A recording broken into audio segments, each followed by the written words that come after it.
somewhere in the winter of 1944, on a frozen hillside in Italy, a British soldier opened a tin of meat stew.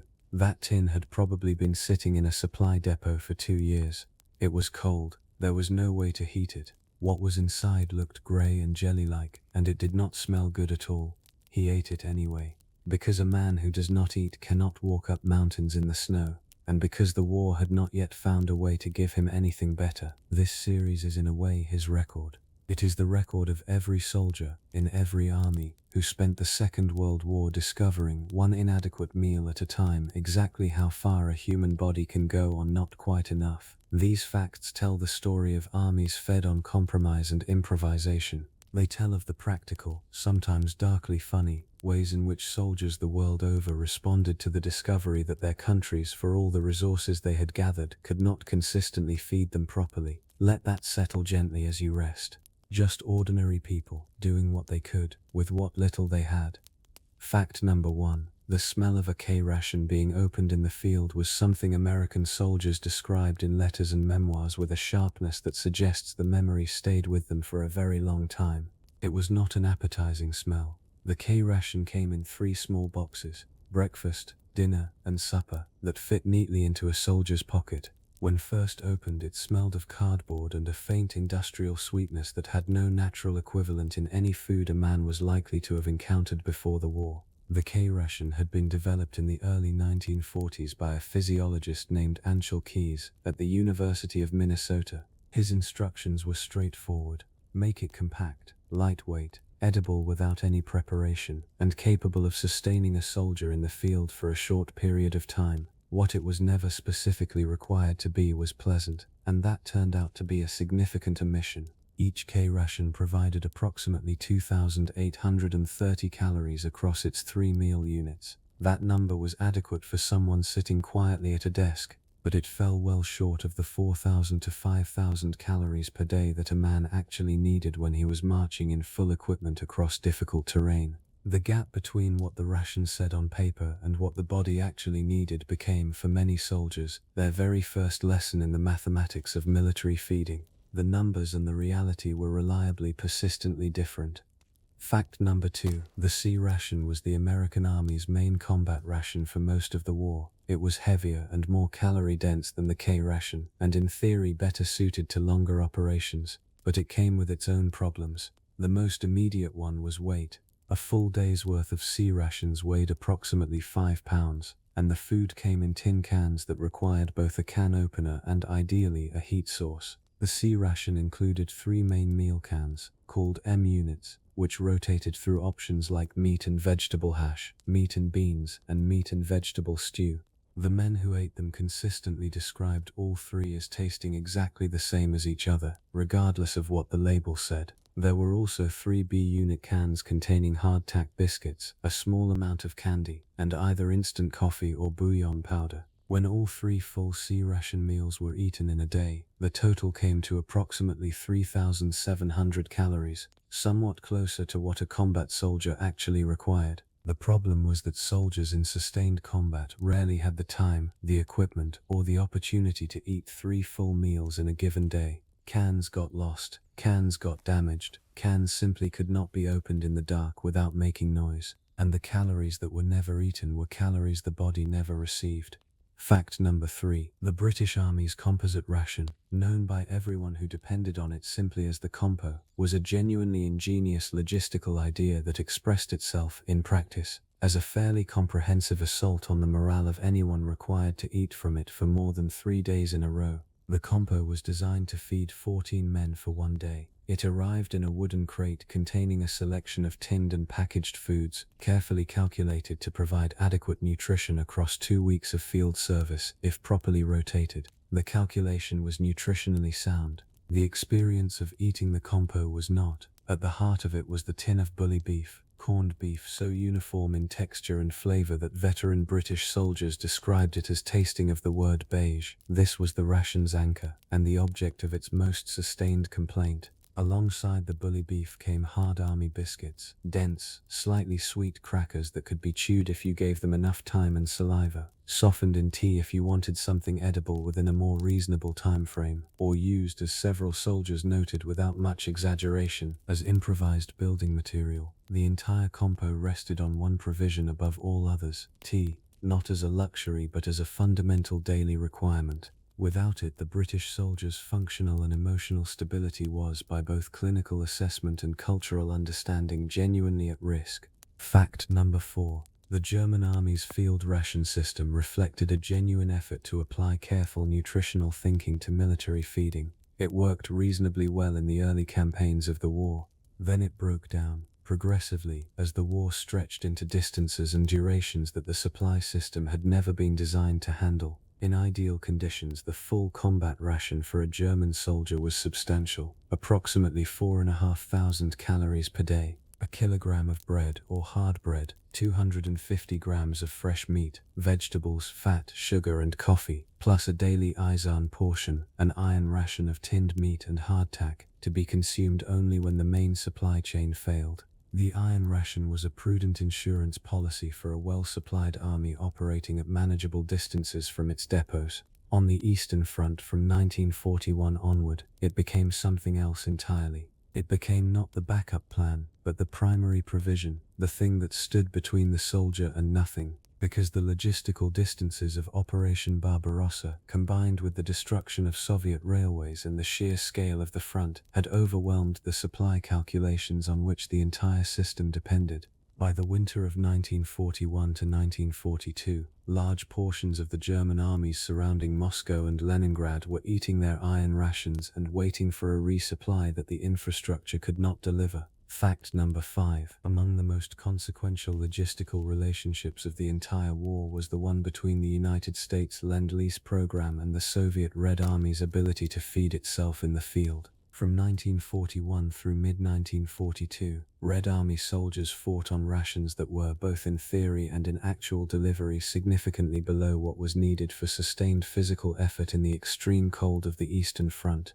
The theoretical daily ration, black bread, potatoes, a small amount of meat, sugar, butter, and tea, represented, when delivered in full, approximately 3,000 calories per day for the most physically demanding soldiers. It was often not delivered in full. The German advance in 1941 and 1942 had destroyed enormous stretches of Soviet agricultural land, and the system for distributing whatever remained was under constant strain. Then from 1942 onward, Lend-Lease food shipments began arriving from the United States, including, critically, hundreds of thousands of tons of canned pork products, fats and processed food. Marshal Georgy Zhukov acknowledged the significance of this explicitly in his post-war memoirs. Nikita Khrushchev was more direct. Without the American canned pork, he stated flatly, the Red Army could not have been fed. The product he was specifically referring to was Spam. Fact number 6. Spam, the canned pork and ham product manufactured by Hormel Foods of Austin, Minnesota, occupies a position in the food history of the Second World War that is simultaneously comic and serious, and it becomes more serious the more carefully the supply statistics are examined. By 1944, Hormel was producing approximately 15 million cans of Spam per week for the Allied war effort. That number reflects the scale of the problem it was solving: how to deliver a shelf-stable, protein-containing, calorie-rich, portable food to military forces operating at the end of supply chains ranging from the merely challenging to the essentially impossible. Spam met all of those requirements reasonably well. It provided approximately 300 calories per 100 grams. It was high in fat. It required no refrigeration. It could be eaten cold or heated depending on what was available. It was distributed to American, British and Soviet forces in quantities large enough to make it a genuinely significant part of the diet of entire armies. The men and women who ate it across 6 years developed a relationship with it that ranged from resigned acceptance to genuine affection, and more frequently to a revulsion whose consistency and creativity of expression deserves its own place in history. Eisenhower described Spam as one of his 3 least favorite things about the war. Zhukov credited it with a share of the Soviet victory. Fact number 7. The D ration was a bar of high-density chocolate developed specifically for the American military by the Hershey Company. The Army's requirements were unusually specific. The bar must provide approximately 600 calories in a compact form. It must resist melting in temperatures up to 50 degrees Celsius. It must offer a morale-sustaining sweetness without making the soldier who ate it immediately want more food. And it must weigh approximately 4 ounces. That last requirement, against palatability, was not accidental. The Quartermaster Corps was concerned that a genuinely delicious chocolate bar would be eaten immediately rather than saved as an emergency ration. The requirement was met with considerable precision. The resulting bar contained oat flour in addition to cocoa solids, sugar, and cacao fat. Virtually every soldier who encountered it described the taste as a compressed mixture of cocoa powder and chalk. The texture was so hard it had to be carved with a knife rather than broken by hand. It was nutritionally adequate, it was operationally functional, and it was genuinely impressively unpleasant to eat, a combination of qualities that made it a reliable fixture of the wartime ration while generating some of the most eloquent food criticism of the entire century. Fact number 8. The food experience of Japanese soldiers in the Pacific Island campaigns requires a completely different framing from anything in the Allied experience, because the question for Japanese forces for much of the war was not the quality of their rations, it was whether rations existed at all. The Imperial Japanese Army's logistical doctrine had been developed for operations in China and Manchuria, where supply lines were short and food could be sourced locally. In the Pacific, where American naval power could cut off island garrisons entirely, and where aerial resupply over vast ocean distances was logistically marginal, these assumptions produced catastrophic results. On Guadalcanal, approximately 20,000 Japanese soldiers fought between August 1942 and February 1943. Detailed analysis of that campaign found that of the approximately 20,000 Japanese deaths, only around 3,000 could be attributed to direct combat. The remaining 17,000 died primarily from starvation and the diseases that accompany it. Dysentery, beriberi, tropical ulcers, and malaria made far more severe by nutritional collapse. The soldiers who starved on Guadalcanal were not the victims of a unique failure. They were the first visible consequence of a supply doctrine that had never accounted for the possibility of maritime isolation applied to an ocean war. Fact number 9. The caloric numbers of the Pacific Island campaigns reveal one of the starkest disparities in the history of military feeding.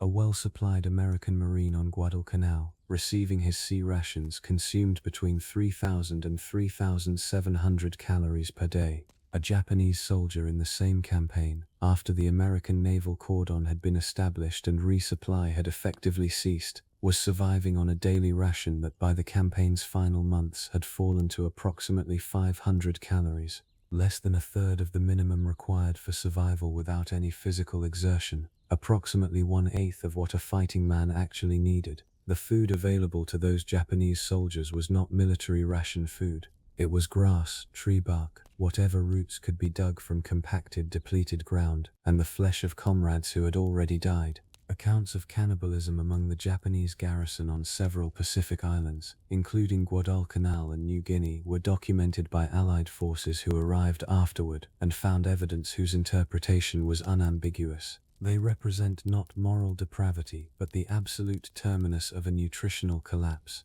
A collapse whose beginning was a supply doctrine that had failed to account for the consequences of sea power. Fact number 10. The relationship between food and morale in combat formations was understood by experienced commanders of every nation with a practical sophistication that outpaced the formal military doctrine of the period. The Army's own social research found that food quality was consistently ranked among the top 3 complaints of frontline American infantry, alongside mail service and the adequacy of medical care. But the complaint about food was qualitatively different from the other 2 in one specific way. It was the one most likely to generate the particular demoralized fatalism that preceded psychiatric breakdown, because its daily repetition meant that each inadequate meal was a small daily reminder that the institution responsible for a soldier's survival had failed to meet one of his most basic physical needs. British Army welfare reports from the North African campaign noted, with similar consistency, that unit morale was positively linked to the frequency and quality of hot meals. Formations that had gone more than 48 hours without any hot food showed measurable deterioration in their willingness to undertake offensive operations, beyond what simple physical fatigue could explain. The hot meal was not merely a caloric event, it was an institutional statement, repeated daily, or not repeated, about whether the army regarded the man as a body worth feeding. Fact number 11. The wartime contribution of Ansel Keys to both military nutrition and the subsequent history of civilian dietary science deserves more than the footnote it typically receives. Keys developed the K-ration for the American military. He then conducted the Minnesota starvation experiment of 1944 to 1945, using conscientious objectors as volunteers, producing the foundational scientific understanding of what prolonged caloric restriction actually does to a human body. His subjects were maintained on approximately 1,570 calories per day for 6 months. What happened to them was recognizable to military psychiatrists who had been observing malnourished soldiers across multiple fronts. Obsessive preoccupation with food, dramatic personality changes, reduced cognitive function, physical deterioration, psychological disturbance.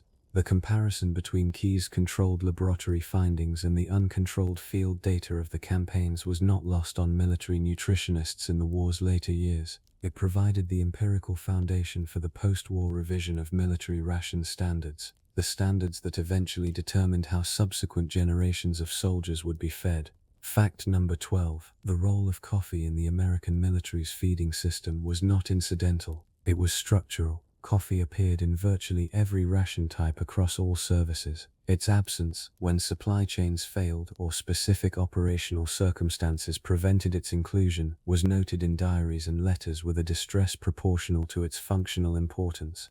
The average American soldier consumed approximately 30 pounds of coffee per year during the war. That figure reflected both cultural preference and practical function. Coffee provided caffeine that supported alertness. The ritual of brewing and sharing a cup served a morale and community function that was understood practically, if not always formally. The soluble instant coffee included in ration packs was uniformly described as inferior to any peacetime equivalent, thin, slightly bitter, with a chemical aftertaste that several veterans identified as the olfactory signature of the war itself. But it was coffee. It was hot when heat was available, and it was there. Its presence was appreciated with a warmth entirely out of proportion to its objective quality. In its absence, soldiers improvised, roasted grain coffee, captured German ersatz coffee, grounds used once and then used again, producing a beverage whose primary quality was warmth and whose coffee character was largely theoretical. Fact number 13. The biscuit, in its various national forms as American hardtack, the British Army biscuit, the German hartkeks, and the Japanese kampan, was the universal staple of military feeding across the Second World War. Its near-universal presence in every nation's ration kit reflects a supply logic whose merits were real, even if its culinary consequences were bleak. The biscuit did not spoil. It was compact. It was calorie-dense relative to its weight. It could be produced in industrial quantities from flour, fat, and minimal additional ingredients. And it was, in virtually every form in which it appeared, almost entirely inedible without preparation. The British Army biscuit, unchanged in its fundamental formulation from the First World War, was a hard, flat, rectangular cracker so dense that biting it directly risked dental injury. Softening it in liquid required several minutes of immersion. Veterans described the specific experience of a soaked army biscuit, its transformation from something approximating construction material to something approximating cold, slightly salty paste, as one of the more reliably depressing sensory experiences of the entire war. Its persistence across 6 years of supply revisions was not institutional inertia, it was practical necessity. Nothing else in the shelf-stable calorie space matched the biscuit's durability, density, and reliability. The alternatives that had been tried were worse in taste, worse in durability, or worse in caloric density. Fact number 14. The Italian campaign produced a specific set of food supply challenges that had no equivalent in any other theater. The terrain was mountainous, making vehicle access to forward positions extremely difficult or impossible. The winter climate created caloric needs significantly higher than the standard ration was designed to meet, and the pace of operations, grinding, slow, continuous, rarely permitted kitchen vehicles to keep up with the fighting. The Fifth Army's after-action reports from the winter of 1943 to 1944 documented the problem with bureaucratic patience. Men fighting at altitude in temperatures below zero required between 4,000 and 5,000 calories per day simply to maintain body temperature and sustain the physical effort of mountain infantry operations. The ration they were receiving, at best delivered in full, provided approximately 3,500. The deficit was not large enough to produce the rapid physical collapse seen in the Pacific starvation cases, but accumulated over weeks of continuous operations without adequate resupply. It was large enough to produce progressive physical deterioration. Weight loss, reduced strength, increased susceptibility to infection, diminished tolerance for cold, that the medical records of the Italian campaign document as a near universal experience among the infantry who fought there that winter. Fact number 15. The technology of food preservation that made the entire field ration system possible was in the 1940s, less than a century old, and the limitations of that technology shaped the taste, texture, and nutritional content of everything soldiers ate, in ways that were not always understood by the people who designed the rations. Nicholas Appert had demonstrated the canning principle in 1809. The commercial canning industry that followed spent the subsequent century optimizing for shelf life, cost, and the prevention of botulism, which was lethal, rather than for flavor or nutritional completeness. The canning process, particularly the long high-heat sterilization required to guarantee shelf stability, destroyed or significantly degraded a range of vitamins and flavor compounds that fresh food contained. Thiamine, ascorbic acid, and several B vitamins were all reduced in canned food to levels that, when canned food was the primary source, produced marginal deficiencies. These were not dramatic enough to generate specific medical diagnoses, but were significant enough to contribute to the general physical deterioration that characterized soldiers on sustained field rations. The specific taste of canned combat rations, that characteristic flat, slightly metallic, overcooked quality that veterans recalled with such consistent distaste, was not the product of poor recipe development. It was the direct sensory experience of the chemistry of shelf stability. Fact number 16. The Red Army's approach to field feeding reflected the specific material conditions and cultural assumptions of the Soviet state. The theoretical basis of the Red Army ration was adequate. Nearly a kilogram of black rye bread per day, supplemented by potatoes, kasha, buckwheat porridge, some form of meat or fish, fat, sugar, and tea. The bread allocation alone provided approximately 2,000 calories, and the full ration, if delivered, supplied approximately 3,000 calories in total. The problem was the word if. From 1941 through much of 1942, the logistical disruption caused by the German advance had made delivery of the theoretical ration a relative rarity in frontline units. Soldiers ate what was available, frequently nothing, supplemented by local procurement and by the periodic delivery of limited food from field kitchens operating as close to the front as their horse-drawn transport allowed. The specific implement that embodied Soviet field feeding was the kotyalk, the individual mess tin, which each soldier carried, and which was the material expression of his relationship with the Army's feeding system. A vessel that might, on any given day, contain adequate food, inadequate food, or nothing at all. Fact number 17.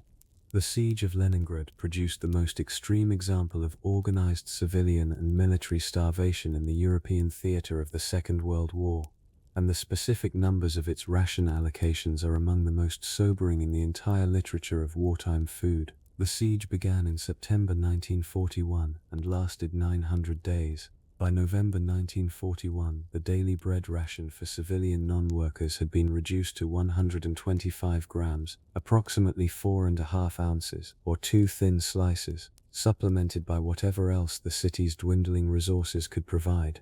And the bread itself was not fully bread in any nutritional sense. By midwinter, the available flour had been supplemented with cellulose from sawdust and wallpaper paste to achieve the necessary volume. What resulted provided a fraction of the caloric content that genuine bread would have delivered.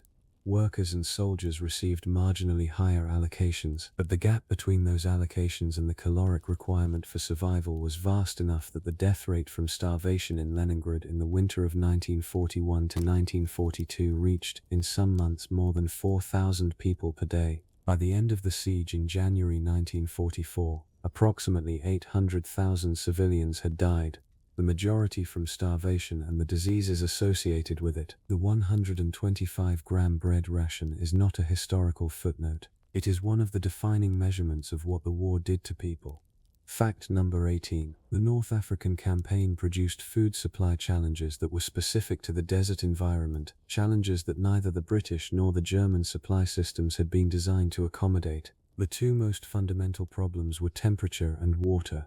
Ration tins left in a vehicle in the Libyan desert in summer reached internal temperatures exceeding 60 degrees Celsius. At that point, the contents underwent accelerating chemical degradation, rancidity, protein denaturation, and in some cases the production of gases sufficient to bulge or split the tin. Soldiers who opened such tins encountered a smell whose description recurs in memoirs from the Desert Campaign with enough consistency to confirm it was a universal experience. A sharp, hot, slightly sweet decomposition that made the already unappealing prospect of cold tinned food into something actively threatening. The water problem compounded everything. Water rationing in the desert restricted daily intake to a level that left soldiers chronically mildly dehydrated, and dehydration interacted with heat and caloric deficit to produce a physical state whose effects on performance overlapped substantially with the effects of sleep deprivation. The British 8th Army's medical services spent a significant portion of the campaign managing the nutritional and hydration consequences of a supply system designed for a European theatre, being asked to function in conditions it had never been designed to meet. Fact number 19. The practice of soldiers trading, bartering, and improvising food supplements to their official rations was so universal across every theater and every national army that it constitutes a parallel food economy running alongside the official supply system. In some theaters, and in some periods, this parallel economy contributed more to the functioning of frontline soldiers than the official ration itself. American soldiers in Europe traded their cigarettes, included in ration kits and valued by European civilian populations as a currency, for fresh eggs, bread, wine, and vegetables from local farmers. British soldiers in North Africa bartered for dates, olives, and locally made bread with a frequency that their quartermaster records entirely failed to capture. German soldiers in France exploited the occupation's power differential to acquire food from civilian sources in ways that Wehrmacht regulations technically prohibited, but that field commanders consistently overlooked, because the alternative was a supply shortfall they could not address through official channels. Japanese soldiers in China and Southeast Asia relied on local procurement as a systematic, institutional supplement to official supply rather than an emergency measure. A military category whose euphemistic quality should not obscure the reality that it frequently meant taking food from people who needed it to survive. Fact number 20. The specific nutritional deficiency that caused the most significant disease burden in the Pacific Theater was beriberi, a condition caused by thiamine or vitamin B1 deficiency. Beriberi produces nerve damage, heart failure, and in its most severe form, Shoshin beriberi, rapid cardiovascular collapse and death. It affected Japanese soldiers in the Pacific campaigns with a frequency that was not incidental to their defeat, but was one of its significant contributing causes. The Japanese military diet was heavily based on polished white rice, which had the bran and germ removed in the milling process. It was precisely the bran and germ that contained the thiamine the rice, without them, lacked. The Imperial Japanese Army's medical establishment had known since the late 19th century, following the work of the naval physician Kanehiro Takaki, that white rice without supplementation caused beriberi, and that adding meat, vegetables, or barley to the diet prevented it. This knowledge was not consistently applied. Garrison soldiers on isolated Pacific islands, fed primarily on whatever white rice their isolated supply chains could deliver, developed beriberi at rates that the Japanese Army's own medical records acknowledged reached epidemic proportions in several campaigns. Men who died of heart failure on Pacific islands they had never left were dying, in a physiological sense, of their own army's failure to feed them correctly. Fact number 21. The Quartermaster Corps of the United States Army was by the middle of the war one of the largest food service operations in human history, feeding approximately 7.5 million men across multiple continents and oceanic theaters with a logistical system whose complexity exceeded anything the civilian food industry had previously attempted. Its achievements were genuine and significant. By 1944, the standard American soldier was, by formal nutritional analysis, the best-fed soldier in any army in the history of warfare. That claim was technically defensible, resting on the caloric content, micronutrient completeness, and consistency of supply of the American ration system compared to any historical equivalent. It was also, from the perspective of the soldiers themselves, somewhat beside the point. The nutritional achievement was real. The palatability of the rations that expressed that achievement was not. The gap between a ration that met the Army's nutritional specifications and a ration that a man could eat with anything approaching pleasure was wide enough to generate a consistent, articulate, and frequently creative tradition of soldier complaint that runs through the wartime literature with a constancy suggesting that the Quartermaster Corps had produced something nutritionally excellent and gastronomically memorably poor. Fact number 22. The fate of rations during combat operations, specifically the proportion of theoretically available food that actually reached soldiers in the moments and locations where they needed it, was one of the most persistently frustrating features of the military supply system, and one that the formal records of ration distribution systematically failed to capture. Ration supply figures recorded the number of rations delivered to a formation, not the number consumed by the men in that formation. The gap between the two was filled by a range of factors. Rations left in vehicles destroyed by enemy action. Rations lost when carrying parties were unable to reach forward positions under fire. Rations damaged by water or heat before they could be eaten. Rations consumed by headquarters personnel before reaching frontline troops, and rations simply not carried because the tactical situation required every available pound of load capacity to be allocated to ammunition rather than food. Veterans of sustained combat operations described specific days, sometimes several consecutive days, when no food reached them at all, not because the supply system had failed at the divisional or corps level, but because the final 100 meters of the supply chain, from the nearest accessible road to the foxhole, could not be managed safely under fire. The quartermaster could deliver rations to the road.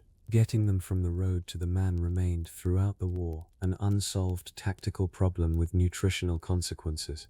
Fact number 23. The German Army's failure to adequately supply its forces at Stalingrad in the winter of 1942 to 1943 produced what remains the most extensively documented example of a major military force being starved into defeat, and the specific ration figures of the encirclement tell the story with the cold precision of logistics. The Sixth Army, encircled by the Soviet Operation Uranus counteroffensive in November 1942, contained approximately 300,000 German and Axis soldiers. The Luftwaffe's aerial supply operation was supposed to deliver at least 500 tons of supplies per day: food, ammunition, fuel, medicine. It averaged approximately 100 tons per day across the duration of the airlift, and frequently delivered substantially less. At 100 tons per day for 300,000 men, the daily allocation per man was approximately 330 grams of mixed supplies, including ammunition and fuel, not 330 grams of food. By January 1943, the official daily food ration within the Kessel had been reduced to 200 grams of bread, 20 grams of fat, and whatever additional quantities could be obtained from the processing of dead horses, and, in some documented cases, from sources that the surviving soldiers who recorded them preferred not to specify.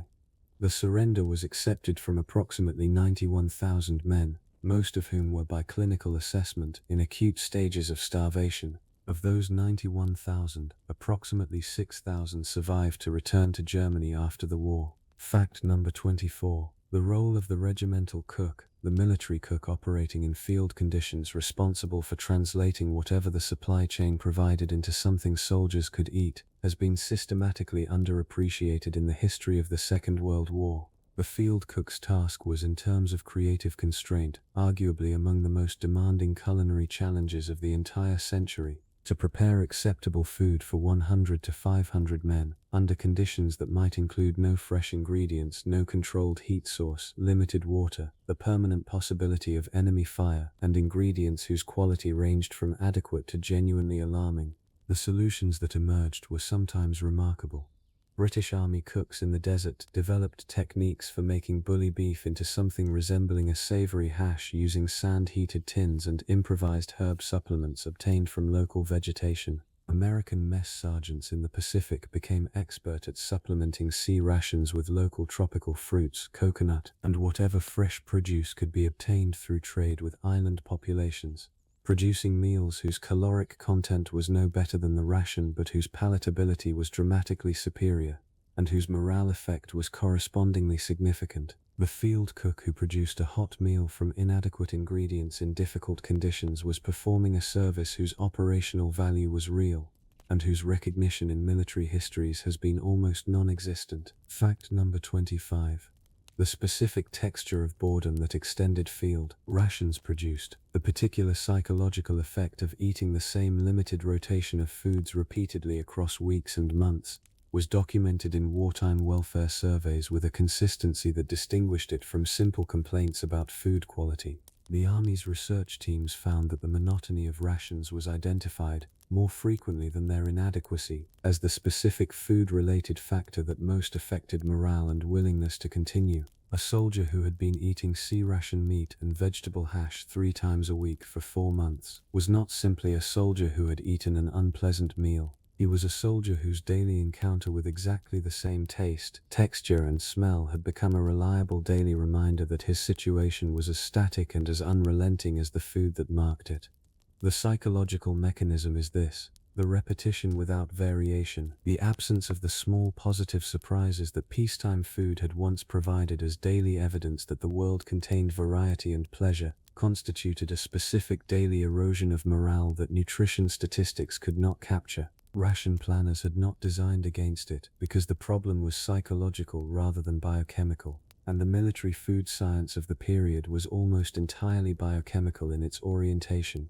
Fact number 26. The food experiences of Allied prisoners of war in Japanese captivity represent the most extreme nutritional crisis in the Western Allied experience of the entire war, and they produce numbers that require slow reading. The Geneva Convention specified that prisoners of war were to receive rations equivalent to those provided to rear echelon troops of the detaining power. In practice, Allied prisoners in Japanese camps received a fraction of the already inadequate Japanese military ration, primarily polished white rice, supplemented by whatever vegetables could be obtained locally, with minimal protein, negligible fat, and almost no access to the vitamins whose absence produced the cascade of deficiency diseases that killed a significant proportion of the men before their liberation.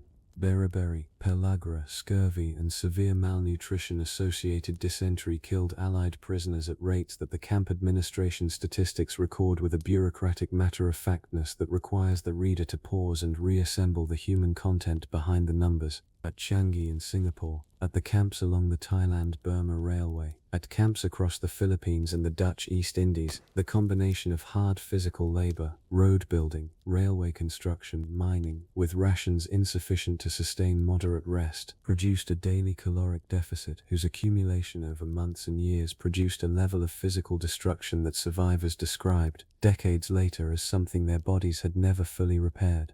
Fact number 27. The caloric demands of extreme cold were among the factors most systematically underestimated by military ration planners across all theaters, and the consequences of that underestimation were most visible in the winter campaigns of the European and Pacific theaters.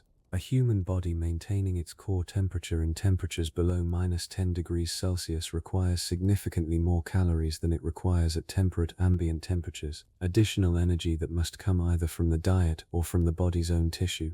A soldier in the Battle of the Bulge, operating in temperatures that fell to -20 degrees Celsius in some areas of the Ardennes, required approximately 5,000 calories per day simply to maintain body temperature, move in full equipment across snow-covered terrain, and perform the physical tasks of infantry combat.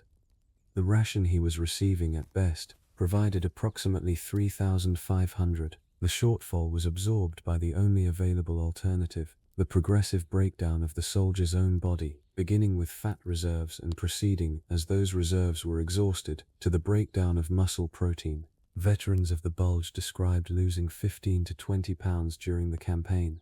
The physical deterioration associated with that loss had consequences for their functioning that persisted for weeks after the campaign ended, and normal feeding resumed. Fact number 28. The Australian and New Zealand soldiers who fought in the New Guinea campaign of 1942 to 1945 experienced food supply conditions that combined the logistical difficulties of the Pacific Island campaigns with the additional challenges of jungle terrain, extreme precipitation, and the complete absence of any infrastructure that might have supported a reliable supply chain.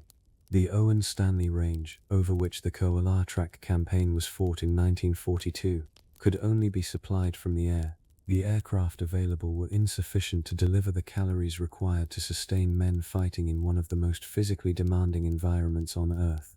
Australian soldiers on the Kokoda Track in the darkest months of the campaign were surviving on approximately half the required caloric intake, supplemented by foraging for whatever the jungle offered, which was, in tropical rainforest, less than the vegetation's apparent abundance suggested. Sweet potato gardens established by Japanese and local Papuan cultivators along the track provided some supplement, but they were not sufficient to close the gap. The physical deterioration of the Australian forces during the campaign, combined with malaria and scrub typhus, produced a state of collective physical exhaustion that the campaign's commanders acknowledged in their reports without being able to address, because there was nothing available with which to address it. Fact number 29. The role of alcohol in the military's relationship with food and morale requires careful examination, because its presence in the wartime ration system was not incidental. The British Army maintained a daily rum ration as an official component of field rations in specific conditions, cold, wet, pre-assault periods, whose institutional heritage ran to the Napoleonic Wars. Its practical effect on morale was sufficiently understood by experienced commanders that they went to considerable lengths to ensure its delivery even when other elements of the supply chain were failing. The rum ration was not, in formal nutritional terms, a significant caloric supplement. A standard daily issue provided perhaps 80 calories. Its function was not primarily caloric. It was a morale mechanism, a social ritual, and a minor but reliable source of warmth and comfort in conditions that provided very little of either. The American Army, whose Prohibition-era cultural inheritance had produced an official stance of temperance, provided beer and spirits through a welfare program rather than an official ration allocation, making distribution more variable and less reliable than the British system. The German Army provided a beer and spirits allowance as part of the standard logistical calculation, understanding from cultural experience that the German soldier's relationship with his evening drink was functionally similar to the British soldier's relationship with his tea, not a luxury, but a daily requirement whose absence had a disproportionate negative effect on morale relative to its modest positive contribution to nutrition. Fact number 30. The specific problem of feeding men who were simultaneously too tired, too frightened, and too busy to eat was one that the wartime medical and welfare literature identified without being able to fully solve. Under sustained combat stress, appetite suppression is a documented physiological response. The stress hormone cascade that maintains alertness and physical readiness simultaneously reduces the digestive system's activity and suppresses the hunger signals that would ordinarily prompt eating. Soldiers in sustained contact frequently reported not feeling hungry even when they had not eaten for 12 or 18 hours. This physiological reality interacted dangerously with the logistical reality that, in many combat situations, food was only available intermittently and in limited quantities. A man who was not hungry, who had food available but chose not to eat because the physical and sensory appeal of the food did not overcome his appetite suppression, was a man who was declining to consume calories that might not be available again for another 12 hours. The nutritional debt accumulated by this pattern, the repeated passing of food opportunities during stress periods, followed by the reassertion of hunger in rest periods when food might or might not be available, was one of the quieter nutritional dynamics of the wartime front line, and it was one that ration design could not address, because the problem was not in the ration, it was in the neurological state of the person the ration was intended to feed. Fact number 31. The Indian Army's food system deserves specific attention because it solved a problem that no other major Allied army faced. providing nutritionally adequate, culturally appropriate, and operationally manageable food to soldiers drawn from communities whose dietary restrictions were religious in character and therefore non-negotiable. The Indian Army's ration system maintained separate halal and vegetarian ration categories for its Muslim and Hindu soldiers respectively. This was a logistical complexity that required a parallel supply chain operating alongside the standard British compo system, and that added a layer of supply management that the British Army's own logisticians acknowledged was a genuine operational challenge. The system worked imperfectly. There were documented failures of category separation, and religious soldiers who received rations they could not eat were in the position of being nominally fed and practically unfed. But the institutional commitment to maintaining the system reflected both respect for the soldier's needs and a practical recognition that a soldier who could not eat his ration because it violated his religious observance was, nutritionally and operationally, no better served than one who had received no ration at all. Fact number 32. The Battle of Guadalcanal had a second, less frequently examined food dimension beyond the Japanese starvation it caused, specifically, the food experience of the American Marines who were themselves undersupplied during the campaign's early weeks, when Japanese naval superiority had disrupted American resupply operations. The Marines who landed on Guadalcanal in August 1942 found, on the captured Japanese airstrip that would become Henderson Field, a stockpile of Japanese military rations, including rice, canned fish, dried vegetables and Japanese hardtack, which they promptly consumed. For a brief period, they became the best-fed Marines in the Pacific precisely because they were eating the enemy's food. The dietary encounter between American Marines and Japanese military rations was not a comfortable one.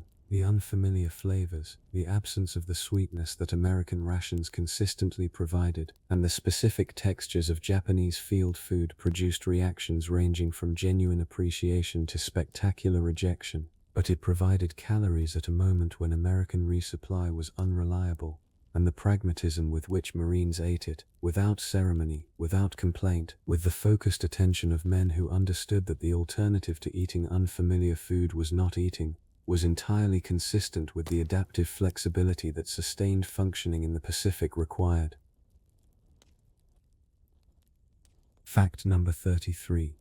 The invention and wartime deployment of powdered and dehydrated foods represents one of the most significant technological developments in the history of military nutrition, one whose legacy extended far beyond the military context in which it was developed. Spray-dried powdered milk, which had been available commercially before the war but not produced in military quantities, became a significant component of Allied rations as a stable, portable source of protein and calcium for soldiers in field conditions where fresh dairy products were entirely unavailable. Dehydrated vegetables, processed to remove most of their water content, reducing weight and volume dramatically while extending shelf life, were developed in wartime laboratories and deployed in field ration kits from approximately 1943 onward. The dehydrated products were, in their early iterations, technically impressive and gastronomically challenging. The rehydration process rarely restored the texture of the original vegetable. The taste of dehydrated carrots reconstituted in a canteen cup of field water was something that several veterans described as nutritionally plausible and entirely dishonest about the nature of carrots. The technology worked, in the specific sense that it delivered nutrients in a form that could be transported and consumed in field conditions. Whether what it delivered qualified as food in any richer sense was a question that the soldiers who ate it were left to resolve for themselves. Fact number 34. The specific contribution of vitamin C deficiency, subclinical scurvy, to the general physical deterioration of frontline soldiers on extended field rations has been underestimated in the wartime medical literature and remains underappreciated in the historical literature. Full clinical scurvy, with its characteristic symptoms of bleeding gums, loose teeth, skin hemorrhages and wound dehiscence, was not a common diagnosis in Allied frontline formations because the ration system generally provided enough ascorbic acid to prevent the most severe manifestations. What was more common was a subclinical vitamin C deficiency that produced a constellation of less dramatic but functionally significant symptoms: impaired wound healing, reduced immune function, generalized fatigue and joint pain, and a lowered capacity for physical recovery from the exertion of operations. The British Army's compo ration included a lemon juice powder specifically as a vitamin C supplement, a residual acknowledgement of the Royal Navy's 18th century discovery that citrus fruit prevented scurvy. But its inclusion did not guarantee consumption. Soldiers who found the lemon powder unpalatable, or who had lost their individual accessory pack in the field, were supplementing their vitamin C intake with whatever the local environment provided, which was often nothing. Fact number 35. The wartime American food industry's contribution to the military feeding effort extended well beyond Spam and the D-rations chocolate bars, and included the development of food technologies whose civilian applications shaped the post-war food landscape in ways that are still visible today. Instant coffee, a spray-dried soluble powder that dissolved rapidly in hot or cold water and was included in every American military ration from 1942 onward, was driven by military demand and subsequently became the foundation of the civilian instant coffee industry. Freeze-drying technology, which preserved food by removing moisture at low temperature and pressure, was developed partly in response to military nutritional requirements and became, after the war, the basis for the freeze-dried food industry whose products ranged from camping food to astronaut rations. The M&M chocolate candy, manufactured specifically to provide a heat-resistant chocolate option for military rations, its sugar coating preventing the melting that made standard chocolate impractical in tropical and desert conditions, was developed from a military contract and became, after the war's end, one of the most commercially successful confectionery products in American history. The wartime soldier who ate his M&M and found it an inadequate substitute for the Hershey bar it was meant to supplement was, without knowing it, eating a product whose wartime development had already secured its commercial future. Fact number 36. The medical consequences of prolonged inadequate feeding in frontline formations were not limited to the obvious and dramatic outcomes of starvation and vitamin deficiency disease. The subtler nutritional inadequacies, the borderline protein deficiency of men on sustained K rations, the mineral deficiency of men whose diet lacked the variety required to meet micronutrient needs, the accumulated effect of weeks of caloric deficit on the body's capacity to repair itself, produced a range of subclinical outcomes that shaped the functioning of frontline formations without generating specific medical diagnoses. Immune function degradation was among the most operationally significant. A malnourished soldier was more susceptible to the infectious diseases that were endemic in every operational environment, and more likely to suffer severe rather than mild manifestations when infection occurred. Wound healing impairment was another. A soldier deficient in protein, zinc, and vitamin C healed wounds more slowly and less completely, meaning injuries that might have resolved quickly in a well-fed man became extended medical cases in a malnourished one. The aggregate effect of these subclinical consequences on the combat power of formations on extended inadequate rations was real but invisible in the standard metrics by which military performance was assessed. Fact number 37. The specific food experiences of African American soldiers serving in segregated American formations added a dimension to the already complex picture of wartime military feeding that has received minimal examination in the standard histories. Segregated units in the American Army were not only assigned different roles and different command structures, in some instances they received different food allocations, particularly in garrison settings in the American South where the cultural norms of racial segregation extended into military mess facilities and ration distribution. The discrepancy between the food available in white and black mess facilities was documented in some Army welfare surveys and complained about by African American soldiers in letters that were subject to the same censorship as all wartime correspondence. In combat settings where ration distribution was nominally uniform and the tactical situation precluded the maintenance of separate facilities, the difference largely disappeared. A hungry foxhole does not discriminate, but its existence in garrison and training environments was an additional dimension of the daily institutional experience of racial discrimination that African American soldiers navigated alongside the standard challenges of wartime service. Fact number 38. The food of the Pacific Island naval campaigns, the Solomons, the Marshalls, the Marianas, had a specific dimension that the land campaign rations literature tends to overlook. The feeding of sailors aboard warships during extended operations, where the challenges were different from those of the infantry but in their own ways as difficult.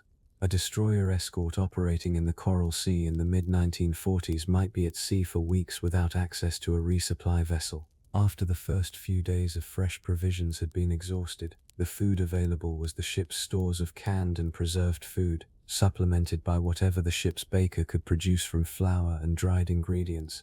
The specific morale function of fresh bread on a naval vessel, its smell, its warmth, its textural difference from everything else available, was understood by every competent ship's cook and by every captain who had watched a crew's demeanor change measurably on a morning when the bread had come out well. The baker's oven was the closest thing many sailors had, for months at a time, to the smell of a domestic kitchen. Its daily output was awaited, appreciated, and occasionally complained about with an intimacy of attention that the rations literature, which focuses almost exclusively on land-based formations, has entirely missed. Fact number 39. The wartime relationship between food and cultural identity. The specific ways in which national armies' food preferences were expressed in their ration systems, and the ways in which departure from those preferences affected morale, provides one of the more humanizing angles on the otherwise somewhat grim literature of military nutrition.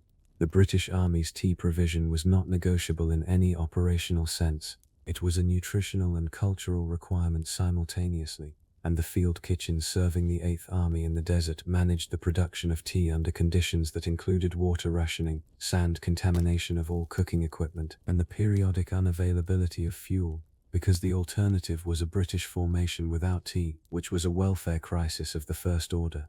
The American military's provision of peanut butter was similarly non-negotiable. A product with virtually no military tradition outside the United States was included in American rations as a cultural essential, because American soldiers had grown up with peanut butter, and the availability of a familiar food in a radically unfamiliar situation provided a sensory anchor whose morale value exceeded its nutritional content. The German soldiers' expectation of dark rye bread was embedded deeply enough in Wehrmacht ration planning that the supply of adequate quantities of rye flour to bakery units was given logistical priority that the overall supply situation sometimes made difficult to justify in purely caloric terms. Fact number 40. The transformation of American civilian food culture by the wartime military feeding program was among the most significant and least discussed legacies of the entire conflict. The mechanisms ranged from the direct technologies developed for military use that entered civilian production after the war, to the indirect nutritional standards developed for the military that were adopted as civilian recommendations, and dietary habits formed by millions of servicemen who carried wartime food preferences into their peacetime lives. The introduction of standardized nutritional labeling, fortified foods, processed convenience products, and the specific combination of high caloric density, long shelf life, and easy preparation that defines the modern American processed food industry all draw directly on the wartime military requirement to feed an enormous force under field conditions. The question of whether the wartime development of convenience food technology was ultimately beneficial to the American diet is one that the nutritional science of subsequent decades has answered in complex and sometimes uncomfortable ways. The answer to whether it was necessary in 1944, for the specific purpose of feeding armies in the field, is simpler. Without it, armies could not have been fed at the scale and consistency the war required, and the outcomes of campaigns that depended on that feeding would have been different.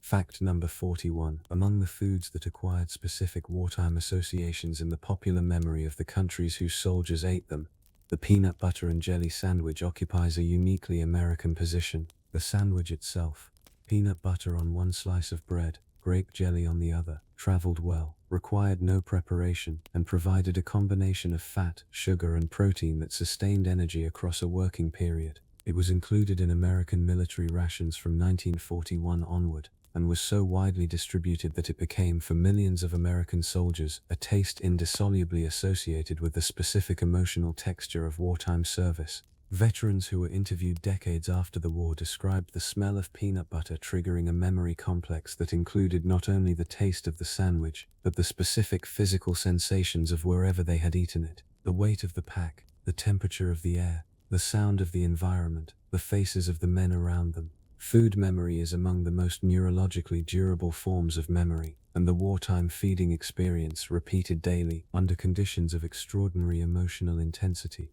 produced food memories in an entire generation of Americans whose longevity and specificity shaped the relationship of those individuals with certain foods, and through them the relationship of their families, for decades after the war had ended. Fact number 42. The daily food experience of soldiers on long-distance troop ships crossing the Atlantic, the Pacific, or the Indian Ocean in the weeks or months before reaching their theater of operations was a transitional experience between civilian eating and military eating that most soldiers found disorienting in its specific combination of institutional food service and chronic seasickness. Large troop ships converted from passenger liners, the Queen Mary, the Queen Elizabeth, the Ile-de-France, served meals to thousands of soldiers in sittings that proceeded continuously through the day, providing food that was, in terms of variety and hot food provision, significantly better than what waited in the field. The paradox was that a significant proportion of the men sitting in those mess halls were too seasick to eat anything at all. The North Atlantic in winter produced swells that reduced the food consumption of entire shiploads of soldiers to a fraction of what was served. The first genuine caloric deficit of many soldiers' military experience was not incurred in a foxhole. It was incurred on a troop ship in heavy weather, sitting in front of food they could not eat while their bodies demanded calories they were physically incapable of consuming. Fact number 43. The specific food culture of the Royal Australian Air Force and its relationship with the RAF's feeding arrangements in the Pacific Theatre illustrates the ways in which different service cultures and different national food traditions interacted with the standard Allied ration system to produce experiences that diverged significantly from the American or British norm. Australian servicemen brought with them specific dietary preferences, the tea culture shared with Britain, but also a strong attachment to meat at quantities that exceeded what the Pacific field ration could consistently provide, and a relationship with bread and damper, an Australian unleavened bush bread, that had its own cultural weight. RAAF and Australian Army units operating in New Guinea adapted the local food environment with a pragmatic creativity that was characteristically Australian. Collecting tropical fruit, negotiating with local communities for yams and taro, developing improvised cooking methods for the jungle environment that produced results described by participants as ranging from surprisingly edible to educational. The educational end of that spectrum represented a form of nutritional fieldwork conducted under operational conditions, the discovery by trial and error of what the jungle environment could and could not provide to supplement an inadequate supply chain. Its collective results were not systematically recorded, but were passed along the informal networks of experienced soldiers in ways that improved the nutritional situation of successive units. Fact number 44. The relationship between the quality of food available to officers and that available to enlisted men was a source of resentment in military formations across all armies and all theaters, and it surfaced in diaries, letters, and welfare surveys with a frequency that suggests it was a genuinely significant morale factor rather than merely an expected complaint about hierarchy. In rear echelon settings where officers' mess facilities were formally separated from enlisted men's mess facilities, and where the differential purchasing power of commissioned and non-commissioned personnel created genuinely different food experiences, the gap was visible and resented. In frontline conditions, where the tactical situation typically imposed equality of deprivation, the gap narrowed significantly. A lieutenant sharing the same foxhole as his platoon sergeant was, in most practical circumstances, eating the same food from the same supply, but the memory of the differential experience in garrison and training settings, and the knowledge that the gap would reassert itself when operations permitted, was a background resentment that informed the attitude of enlisted soldiers towards institutional claims about the equality of wartime sacrifice in ways that the welfare surveys captured without always fully accounting for. Fact number 45. Among the most remarkable food-related episodes of the entire Pacific War was the Japanese garrison's final months on various islands where resupply had been cut and where the combination of isolation and agricultural resourcefulness produced a parallel narrative to the starvation story more commonly told. On several Pacific islands, Japanese garrison commanders, recognizing, often months before the final American assault arrived, that naval resupply was not coming, organized the transformation of available jungle clearings into agricultural plots, planting whatever seeds could be obtained from local plants and whatever crops could be cultivated in tropical conditions. The results were mixed. Tropical soils varied enormously in their agricultural potential.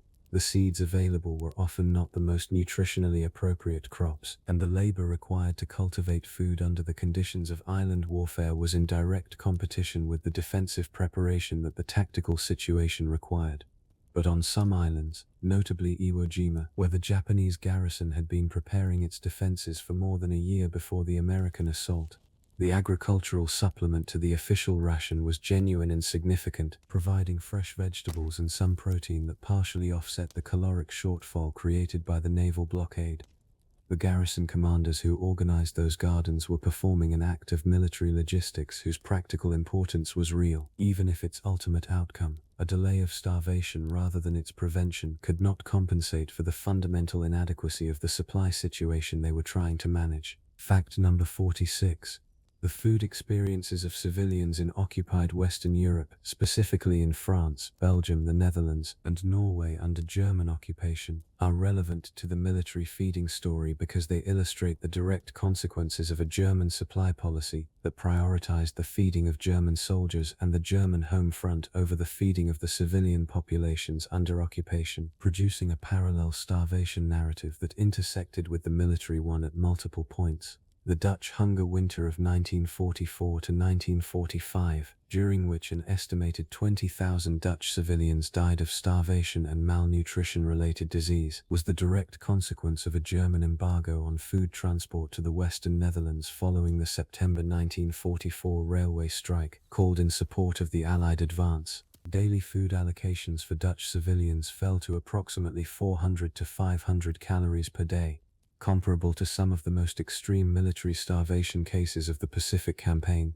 Before Allied forces reached the area and emergency food deliveries were organized, the men and women who survived the Dutch hunger winter carried, in their bodies and the bodies of their children, lasting consequences of that period of acute malnutrition. Medical researchers studying the cohort decades later could still detect elevated rates of metabolic disease, cardiovascular illness, and specific developmental outcomes in the children of women who had been pregnant during the winter. The war's food story was not contained within military formations.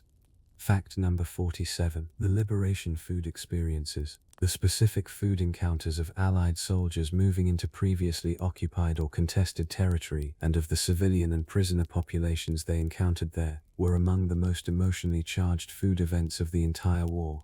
Soldiers liberating prisoner of war camps and concentration camps in 1945 carried rations that they distributed to the survivors they found, and the medical records of those liberations document the specific problem that abundance, offered too quickly to bodies that had been in prolonged severe deficiency, was itself medically dangerous. Refeeding syndrome, in which the rapid reintroduction of carbohydrates to a severely malnourished person triggers a dangerous metabolic shift, killed some of the people it was intended to save. The Allied medical personnel who encountered this problem were managing it without the formal understanding of refeeding syndrome that subsequent research would provide. They knew from observation that men who had been starving could not simply be fed unlimited quantities of food, that the return to nutrition had to be gradual and managed. But the mechanism was not yet understood and the management was therefore imperfect. The liberation food experiences, their joy, their tragedy, their medical complexity, stand as the final expression of what the war's relationship with food had produced. Bodies so profoundly altered by deprivation that even the remedy required careful management. Fact number 48. The bi-specific nutritional science that the Second World War generated, both the formal research conducted by military nutrition laboratories and the informal empirical knowledge accumulated by the soldiers who ate the food, represented a genuine advance in the understanding of human dietary requirements that had no peacetime equivalent in scale or urgency. Before the war, the science of nutrition was relatively young. The vitamins had only been characterized in the preceding 2 decades. The role of specific minerals in human physiology was incompletely understood, and the caloric requirements for different levels of physical activity had been studied primarily in civilian contexts. The war provided, at its most brutal, a set of natural experiments: the siege of Leningrad, the Japanese Pacific garrisons, the prisoner of war camps, that demonstrated with horrible precision the consequences of specific nutritional deficits at specific levels of severity, the specific intake that caused beriberi, the specific duration that produced pellagra's dermatological symptoms, the specific caloric level below which mortality began rising steeply. This knowledge, extracted from the wartime experience, became the foundation for the post-war development of recommended daily allowances, food fortification programs, and the nutritional standards that govern military and civilian feeding in the contemporary world. The price paid for that knowledge deserves to be acknowledged alongside its applications. Fact number 49. The Italian campaign's food supply challenges were not limited to the tactical problem of getting rations to men in mountain positions. They extended to the specific quality degradation that occurred when rations were cached in forward supply points and left there for extended periods as the tactical situation prevented their collection. Tins of sea rations left in caves, farm buildings, or roadside caches while operations continued beyond them, and then collected weeks later, had undergone a degree of temperature cycling and time-related degradation that reduced their palatability well below the already modest baseline. The specific taste of a sea ration tin that had been sitting in an Italian farmhouse for 3 weeks in July was something that veterans of the Italian campaign described as a category of sensory experience for which civilian life provided no preparation and for which the vocabulary of food criticism was simply inadequate. They ate it anyway, which is the point. The specific combination of extreme hunger, the absence of alternatives, and the pragmatic necessity of caloric intake that the tactical situation imposed produced a tolerance for food quality that peacetime food culture had no need to develop, and that the soldiers who developed it did not particularly cherish. Fact number 50. Among the morale-sustaining food events of the Second World War, the Christmas dinner, the institutional provision of a hot, traditionally composed holiday meal in combat settings, was among the most logistically ambitious and most emotionally significant. Every major Allied army made some attempt at a special Christmas meal. The degree to which that attempt succeeded or failed was recorded in diaries and letters with a precision that suggests it was genuinely important to the men waiting to see what the kitchen would produce. The American Army's Christmas dinner in 1944 served to as many frontline troops as logistics permitted, including some formations in the midst of the Battle of the Bulge. Included roast turkey, potatoes, cranberry sauce, pumpkin pie, and coffee. Given the circumstances, this was a genuinely remarkable logistical achievement. It produced in the men who received it responses ranging from simple pleasure to something closer to grief, the specific melancholy of being reminded by a meal of where you were not and who you were not with. The British Army's equivalent attempts involved whatever could be obtained for a proper Christmas dinner: tinned turkey, dried fruit pudding, a ration of rum, received with the characteristically British mixture of appreciation and complaint that most British wartime food experiences inspired, and that constituted in their own way a form of continuity with the world that the war was being fought to protect. Fact number 51. The relationship between the food available to soldiers and the food available to the civilian populations of the countries those soldiers were fighting through was a persistent moral and practical complication of every campaign in occupied or liberated territory. An American infantry unit moving through a French village in the summer of 1944 might be carrying sea rations whose caloric content exceeded the daily ration of the French civilians it encountered. Civilians who had been on German-imposed rationing for 4 years, and whose physical condition, visible in the thinness of the elderly and the specific pallor of malnourished children, made the differential starkly visible. The sharing of rations with civilian populations was unofficial, inconsistent, and officially discouraged. Military rations were provided for military personnel, and sharing them with civilians reduced the operational readiness of the formation. It happened anyway. Daily, across the entire liberation route through France, Belgium, and the Netherlands, because the soldiers who had the food and the civilians who needed it were in close physical proximity, and because the gap between the two conditions was morally impossible to ignore for the young men, mostly in their late teens and early 20s, who found themselves on the distribution side of it. The informal redistribution of military rations to European civilian populations in 1944 and 1945 was probably the largest informal food transfer in the history of modern warfare, and it has left almost no institutional record. Fact number 52. The food of the China-Burma-India theater occupied a special position in the hierarchy of wartime nutritional inadequacy, combining the logistical challenges of remote jungle operations with a supply chain that was among the most attenuated and logistically complex of any Allied theater. The Chindits, the long-range penetration units organized by Ordu Wingate for operations deep inside Burma, operated on supply systems that were entirely air-dependent and frequently unreliable. Drops missed their intended locations. They were destroyed by Japanese interception. Sometimes they failed to arrive at all. The specific nutritional consequences of extended Chindit operations were documented in the medical examinations of survivors, who showed weight losses averaging 30 to 40 pounds over the course of the campaigns, combined with the disease burden of prolonged jungle exposure. The men who underwent those campaigns and survived them were, by the time they emerged, physically depleted to a degree that required weeks of medical rehabilitation before they were capable of further operational service. Their experience represents the upper limit of what a sustained supply failure in a tropical operational environment, overlaid on the physical demands of guerrilla warfare and the disease burden of the jungle, could do to a military force, and it represents it more completely than any other episode in the Allied experience. Fact number 53. The food experiences of paratroopers in the days immediately following a combat drop illustrate a specific dimension of wartime military feeding that combined the standard inadequacy of field rations with the additional complication of resupply by air to contested territory. The British and American airborne operations of 1944, Market Garden in September, the Rhine crossing in March 1945, both involved periods during which paratroopers were dependent on aerial resupply for their food as well as their ammunition, and during which the aerial resupply system delivered a significant proportion of those supplies to German-held territory rather than Allied-held positions. The men on the ground at Arnhem during Operation Market Garden received a fraction of the resupply dropped for them, the remainder falling outside the perimeter they could actually hold.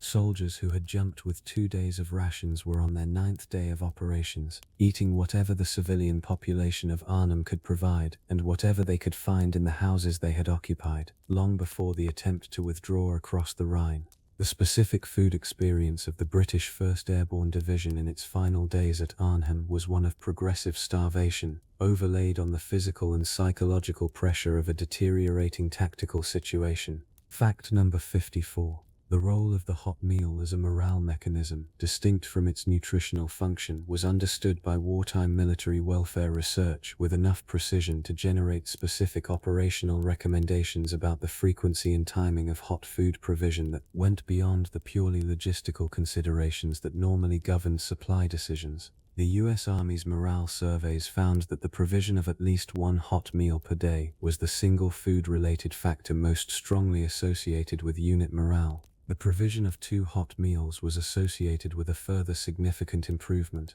The specific psychological mechanism was not purely about taste or comfort, it was about institutional communication. A hot meal was evidence that the logistics system had delivered something that required more effort than simply moving tins forward. It required a kitchen, fuel, water, time, and the physical presence of support elements willing to bring their equipment close enough to the front to serve it. Every hot meal was therefore a small institutional statement that the formation had not been forgotten, that the supply chain reached this far, that someone had thought it worthwhile to deliver warmth as well as calories.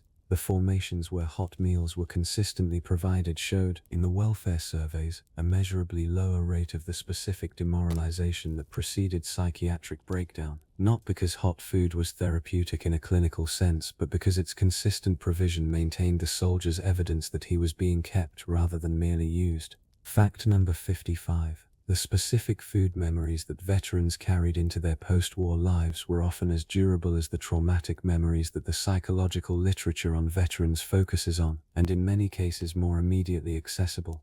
A veteran who struggled to discuss his combat experience directly might describe with startling vividness the specific taste of a can of C-ration meat and beans heated on a field stove in the Netherlands in November 1944, the specific metallic warmth of it, the way the beans had a slight sweetness that the meat undermined, the steam that came off the open tin in the cold air. The food memory served as an indirect entry point to the entire complex of sensory and emotional memories associated with the experience. Oral historians and therapists working with veterans noted that food memories were often less defended than direct memories of combat, less loaded with the guilt, the grief, and the specific psychological protections that surrounded the more dramatic events. The veteran who could not describe the firefight could describe with precise sensory detail what he had eaten before it. The meals that barely sustained armies also in some ways sustained the memories of the men who had eaten them, preserving in the sensory specificity of taste and smell the texture of an experience that other forms of memory had difficulty holding.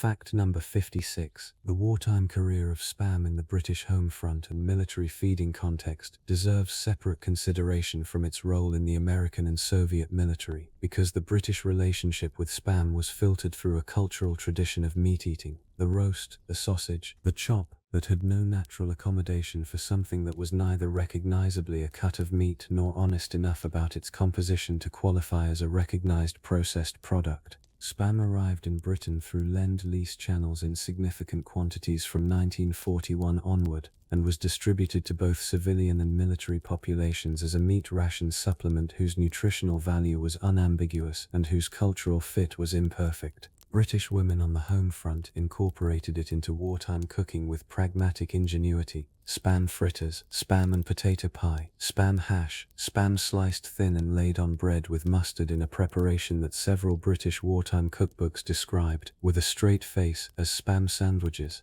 The resulting food was nutritionally adequate, occasionally edible, and culturally jarring in a way that provided the British home front with a reliable source of resigned, grim-humored complaint that was itself, in the specific economy of wartime coping, a useful social resource. The joke about Spam was part of how Britain got through the war, and it deserves recognition alongside the nutritional contribution. Fact number 57. The failure of the American military's pre-war ration planning to adequately account for the caloric requirements of combat infantry was not the result of ignorance about nutritional science. It was the result of a planning assumption whose logic was military rather than nutritional. The caloric standards used in pre-war ration planning were based on studies of garrison soldiers performing moderate physical activity, not on studies of combat infantry performing heavy physical activity in extreme environments. The distinction was not trivial. A garrison soldier performing drill and physical training in a temperate climate might indeed sustain adequate health on 3,000 calories per day. A combat infantryman crossing the Apennines in January, carrying full equipment, could not. The medical records that accumulated as the war progressed documented this discrepancy systematically. Ration standards were revised upward during the war's middle years. The revision did not fully solve the problem, partly because the logistical capacity to deliver the increased caloric requirement to forward positions consistently was never fully achieved, but it represented a genuine institutional response to evidence, and the post-war ration standards that resulted from it were significantly more physiologically realistic than those with which the war had begun. Fact number 58. The specific experience of eating under fire, consuming food in a combat environment where enemy action might interrupt the meal without notice, and where the sensory environment of combat competed with the sensory experience of eating in ways that made the latter an exercise in willful concentration, was one of the more surreal dimensions of frontline feeding. Veterans who described eating during or immediately after combat recalled a specific quality of taste displacement. Food that should have had a particular flavor tasted of nothing, or tasted of the specific adrenaline-rich physiological state of the person consuming it, or occupied a sensory space so completely dominated by the sound and smell of the combat environment that its own characteristics were simply unavailable to perception. The dissociation between the act of eating and the experience of food, the performance of the nutritional function without the sensory content that normally accompanied it, was itself a wartime adaptation, and one that veterans recalled with the slightly puzzled quality of people remembering an experience that their peacetime vocabulary was not designed to describe. They had eaten, they could not tell you what it tasted like. The information had simply not registered, because the nervous system had allocated its attentional resources elsewhere, as was, under the circumstances, entirely reasonable. Fact number 59. The wartime food science that the military generated also revealed something important about the relationship between nutritional adequacy and physical performance that the peacetime sports and occupational health literature had not yet systematically established. The margin between enough food to survive and enough food to perform optimally was larger than most people had assumed. Human beings could function imperfectly at cost, with consequences that accumulated over time, at caloric levels significantly below optimal without immediately obvious clinical decline. This finding, extracted from the wartime data on malnourished but functioning soldiers, became one of the foundations of subsequent research on human performance under nutritional stress, with applications ranging from the management of famine relief to the design of survival rations for downed aircrews. but it contained a cautionary component that the wartime experience illustrated clearly. The functioning that was possible below the optimal caloric threshold was functioning at a cost, and the cost was paid cumulatively in the body's progressive inability to maintain itself against the demands being made of it. The soldiers who functioned adequately on inadequate rations were drawing on physiological reserves whose depletion, invisible in the short term, became visible in the medium term in their susceptibility to disease, their reduced physical recovery capacity, and their long-term health outcomes after the war ended. Fact number 60. The specific contribution of chocolate, in its various military and quasi-military forms, to the wartime soldier's food experience was simultaneously nutritional and psychological, and disproportionate to its caloric contribution. The Hershey D ration bar's deliberate unpalatability has been described. The standard Hershey milk chocolate bar, issued in smaller quantities as a welfare supplement rather than a nutritional staple, was something altogether different. It was a familiar civilian food. Its presence in a combat ration kit was a small, reliable act of institutional recognition that soldiers were people who had known and enjoyed ordinary things, and who might, in the middle of their present extraordinary situation, be briefly reminded of that by something as simple as a piece of chocolate. The emotional weight of familiar civilian food in a military ration, its function as a tangible thread connecting the soldier's present circumstances with the world he had come from and intended to return to, was understood by welfare planners and used deliberately. The specific civilian foods included in Allied rations were not chosen randomly. They reflected a considered judgment about what familiar tastes could do for morale under conditions where almost every other sensory experience was unfamiliar or unpleasant. The chocolate was the war saying, in the most direct available way, "This is what you are fighting to return to." Fact number 61.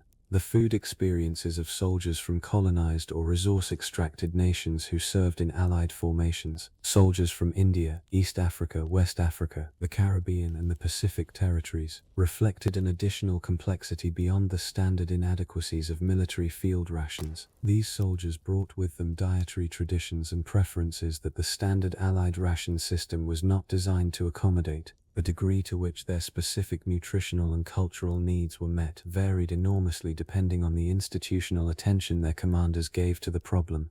The Indian Army's efforts to maintain separate ration categories for Hindu and Muslim soldiers have been mentioned. The parallel challenges faced by African soldiers serving in East African formations, whose staple diet was maize-based and whose requirement for the specific nutritional profile of traditional staple foods was not met by the standard British compo ration, received less systematic institutional attention and produced nutritional shortfalls, whose consequences were visible in the medical records of those formations.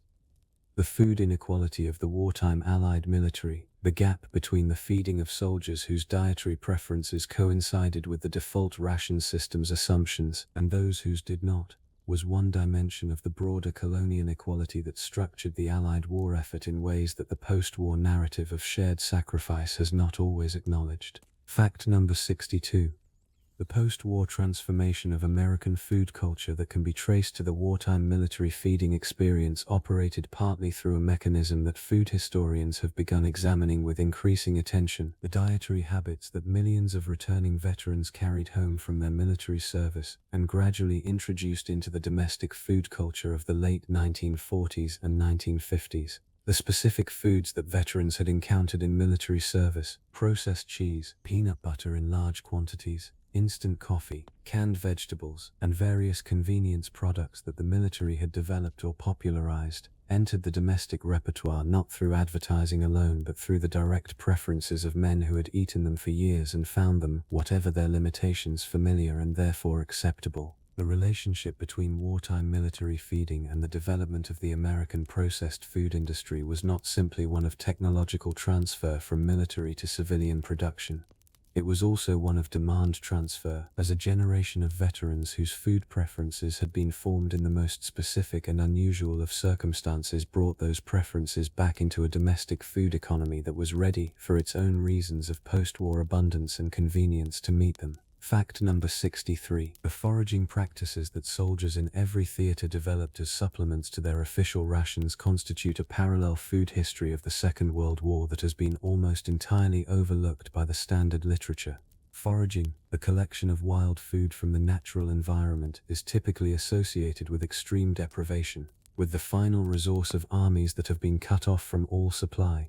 In the wartime experience, it was something considerably more common, a routine supplement to inadequate rations practiced by soldiers across all theaters whenever the tactical situation permitted and the local environment provided. British soldiers in Normandy picked apples from the orchards that gave the bocage its character, finding in the local abundance of fruit a supplement to the compo ration's vitamin deficit. American soldiers in Italy collected wild mushrooms, chestnuts, and figs from the Italian countryside with a foraging knowledge that many of them had not known they possessed before the war required them to discover it.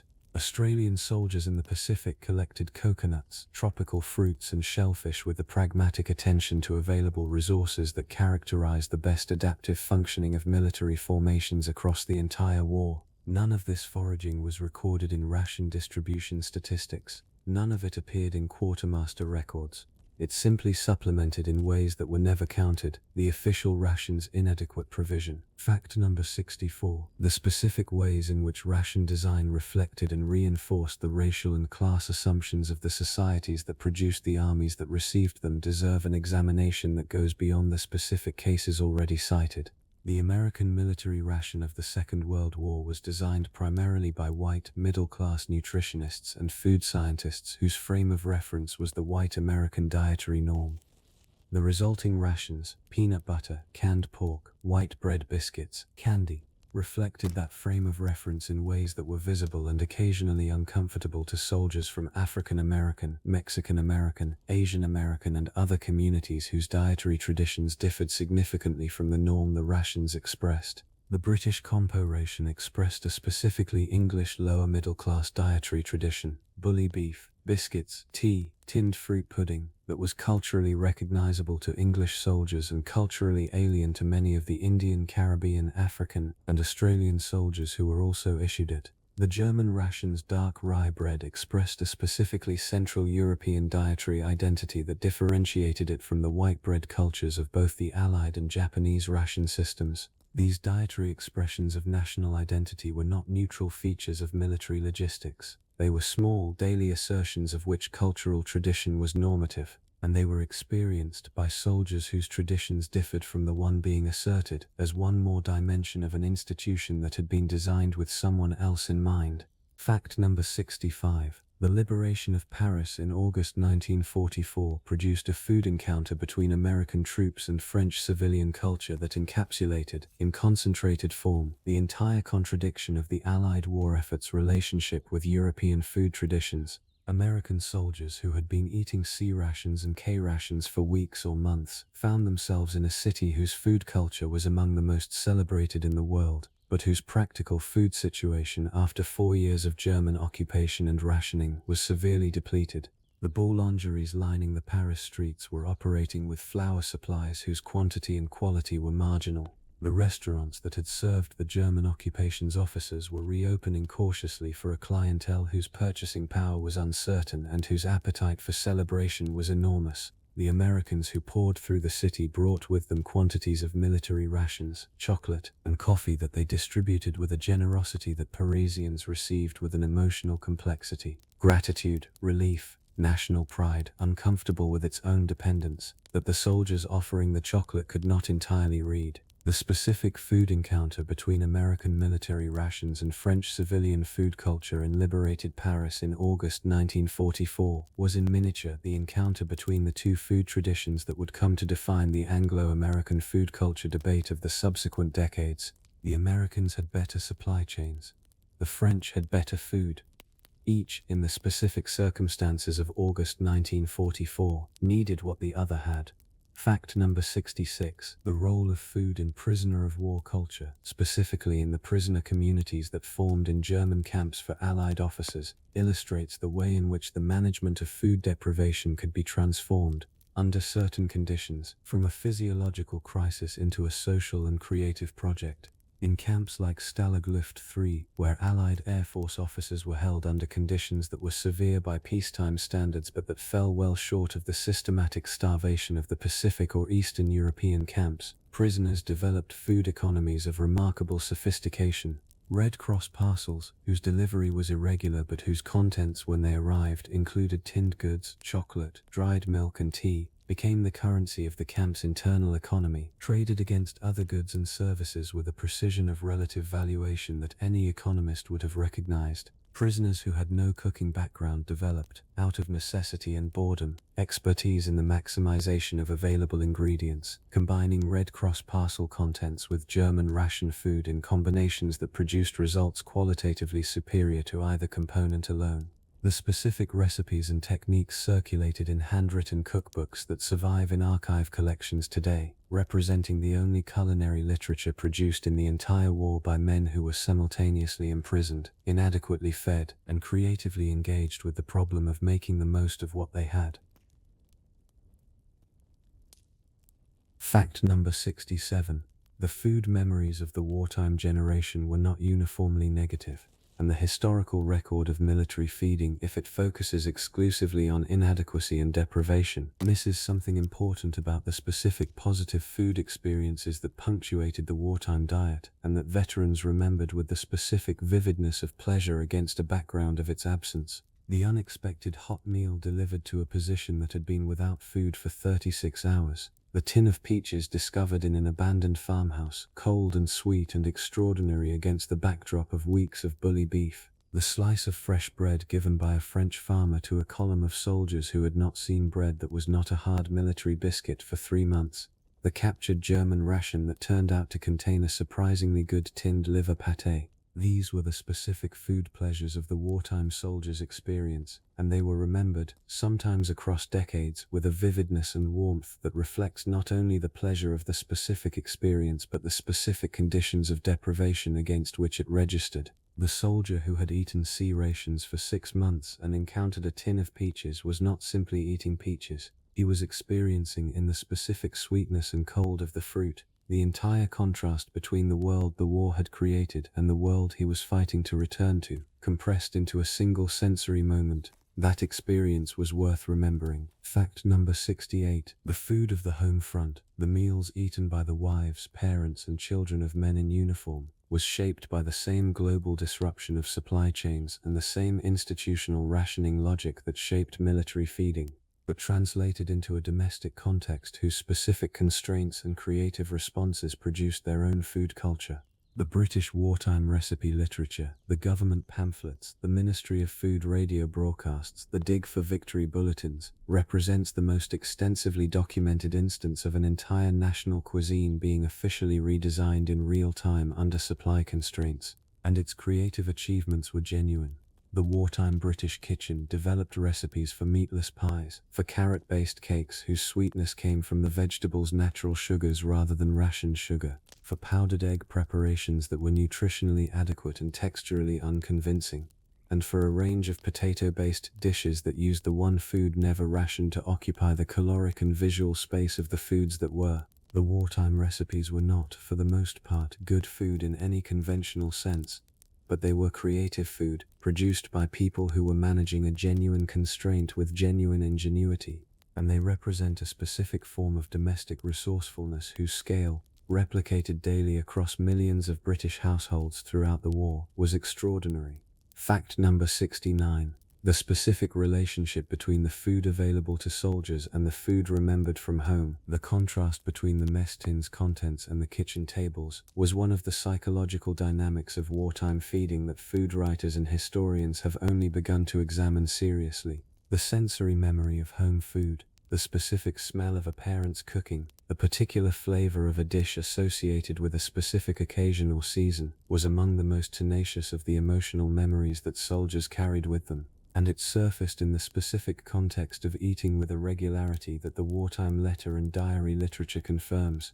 A man eating from a mess tin of cold sea ration hash was also, in some part of his perceptual experience, eating in contrast with, and in memory of, every meal he had ever eaten at a kitchen table with people he loved, and the gap between those two experiences was one of the daily sensory reminders of what the war had taken from him and what he was working to recover.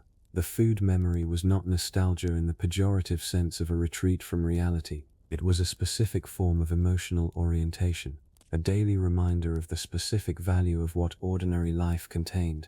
and a motivation for the continued effort that recovering it required. Fact number 70. The food technology developments of the Second World War found their most enduring civilian applications in a paradox that the wartime military would have found difficult to anticipate. The technologies developed to make food shelf-stable, lightweight, and capable of mass production without refrigeration became, in the post-war decades, the foundation of a civilian food industry whose products, convenience foods, frozen foods, processed foods, fast foods, were criticized by nutritionists and food writers for precisely the qualities that had made them operationally valuable in wartime. The shelf stability that made a can of Spam useful in the Pacific became in a peacetime supermarket a marker of a food whose preservatives and processing had removed the freshness and nutritional completeness of the product it was meant to represent. The caloric density that made the D-rations compressed chocolate a useful emergency food became, in a sedentary peacetime consumer population, a contributor to the obesity and metabolic disease that defines the late 20th century nutritional crisis. The war had created these technologies for a specific population doing specific things under specific constraints. The post-war world that adopted them wholesale was a different population in different circumstances with different needs. And the disconnect between the technology's wartime function and its peacetime application is one of the more revealing examples of how the solutions to one era's problems can become the problems of the next. Fact number 71. Among the foods most strongly associated with the wartime experience in the American cultural memory, instant coffee deserves particular attention as a product whose development and mass adoption during the war period transformed not only the American relationship with coffee but the global coffee market in ways that are still structurally visible today. The spray-dried instant coffee included in American military rations from 1942 onward was produced by the Nescafé process developed by Nestlé in 1938. Its adoption by the American military at scale gave it an institutional endorsement that transformed it from a niche product for travelers and campers into a mass-market commodity. Its post-war civilian adoption was driven partly by millions of veterans who had been drinking it for years and who found, when they returned home, that it was faster and more convenient than ground coffee in a domestic context that no longer had the specific justification for the additional effort that field conditions had made unavoidable. The instant coffee that the wartime soldier drank from a mess tin in a Normandy farmhouse became, through his post-war consumer preferences, the instant coffee that his wife made in the morning kitchen of a 1950s American suburb, a lineage of convenience whose wartime origins are rarely acknowledged in the corporate histories of the products that carry it.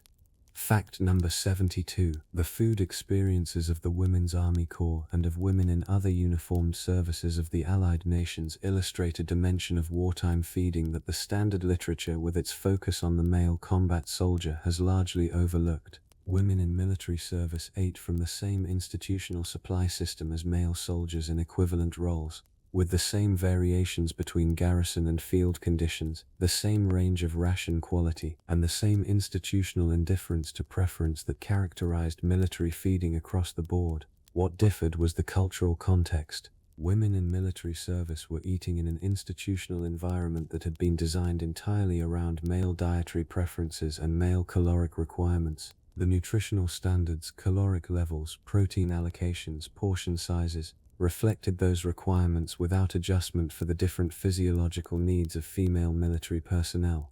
The standard ration's caloric content was calibrated for men at moderate to heavy physical activity levels. Women performing equivalent physical activity required fewer calories in absolute terms but similar proportions of micronutrients, and the ration's design did not consistently provide either. The specific nutritional inadequacies experienced by women in military service were not in most cases dramatic enough to generate specific medical diagnoses, but they were real, and they were an additional dimension of an institutional system that had been designed with men in mind and had extended to women without fully redesigning itself. Fact number 73. The specific contribution of salt to the wartime military diet deserves attention because its role was not simply about flavor. It was physiological in ways that became urgently apparent in the desert and tropical theaters where sweat losses were extreme.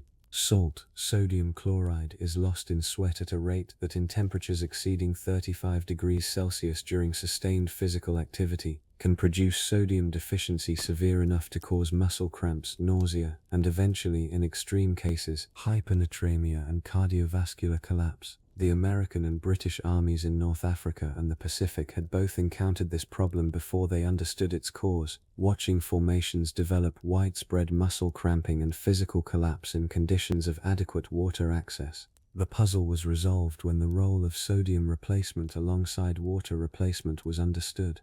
Salt tablets became a standard supplement to field rations in tropical and desert theaters, provided alongside water rather than with food. This was one of the more specific examples of a wartime nutritional intervention derived directly from the medical observation of what happens to a human body when it is asked to perform sustained physical work in an environment whose temperature and humidity the human physiology was not designed to accommodate. Fact number 74. The Japanese military's institutional philosophy about food and nutrition, specifically its elevation of frugality, mental fortitude, and the suppression of physical need as military virtues, contributed directly to the catastrophic food supply failures of the Pacific campaigns in ways that the military doctrine literature has only partially acknowledged. The Bushido tradition, as interpreted and institutionalized in the Imperial Japanese Army's culture, held that a soldier who complained about food was demonstrating a weakness of character that should be corrected rather than a physiological deficit that should be addressed.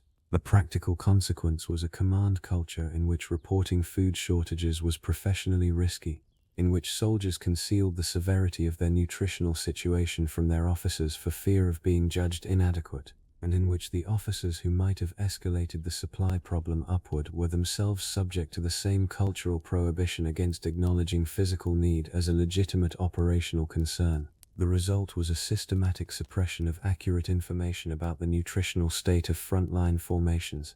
Higher headquarters frequently did not know how bad the situation was until it had already produced combat incapacity levels that were impossible to conceal. The food failures of the Pacific campaigns were not solely the product of logistical incompetence. They were also the product of a cultural framework that had made honest reporting of physical need an act of professional cowardice. Fact number 75. The aftermath of the war's end produced a specific food transition for the millions of servicemen and servicewomen whose nutritional experience had been shaped by years of military rations, a transition from institutional, inadequate, and monotonous food to the domestic and civilian food world that awaited them, and one that was rarely as smooth as the reunion mythology suggested.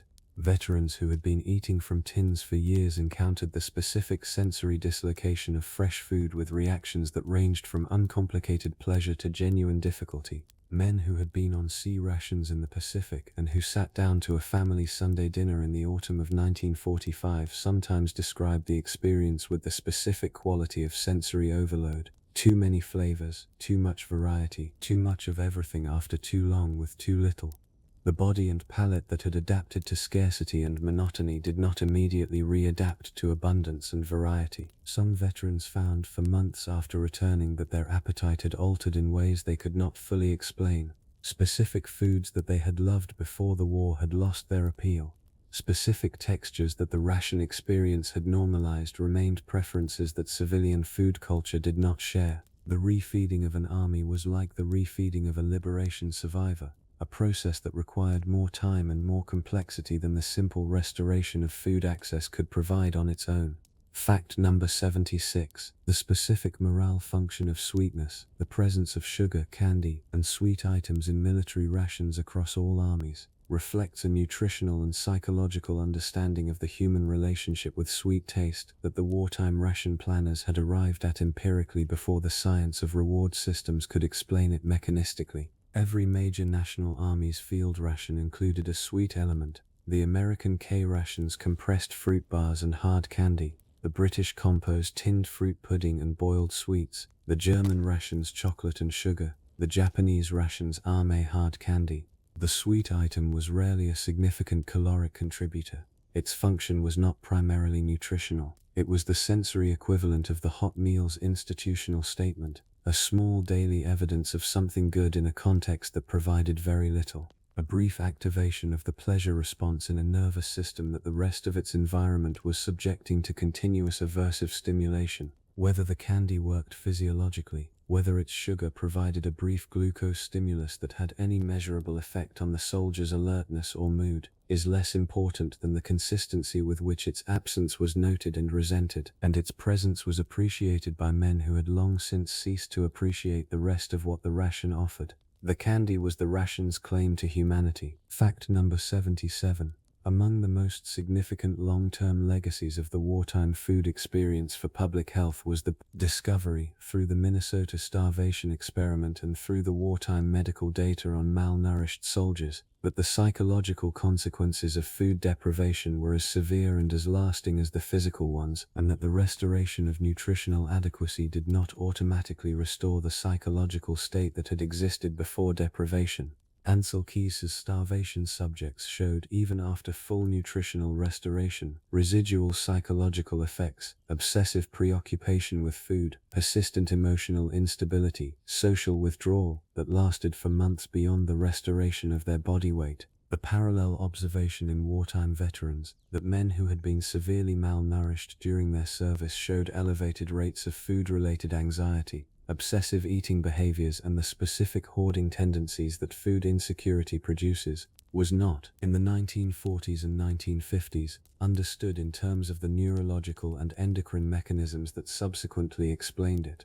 It was simply noted as a feature of veterans' post-war behavior filed under the general heading of adjustment difficulty, and not specifically connected to the nutritional history that had produced it. The connection, when it was eventually made, provided one of the more precise links between the wartime experience and the specific form of post-war psychological difficulty that veterans who had been chronically malnourished carried, invisibly and without institutional acknowledgement, into their peacetime lives. Fact number 78. The catering corps of every major Allied army, the men and women who ran field kitchens, managed supply logistics, and attempted to produce edible food from what the supply chain provided, deserve a specific acknowledgement that the standard military histories have consistently withheld. The combat arms, infantry, armor, artillery, aviation, have generated institutional prestige and historical attention. The cooks who fed them have not. The field cook who loaded a truck with field kitchen equipment before dawn, drove it to the forward position under blackout conditions, set up a kitchen in a damaged farm building or a roadside ditch, produced a hot meal for 300 men from ingredients whose quality was variable and quantity was insufficient, and then loaded the kitchen back onto the truck and moved it before daylight made the position vulnerable.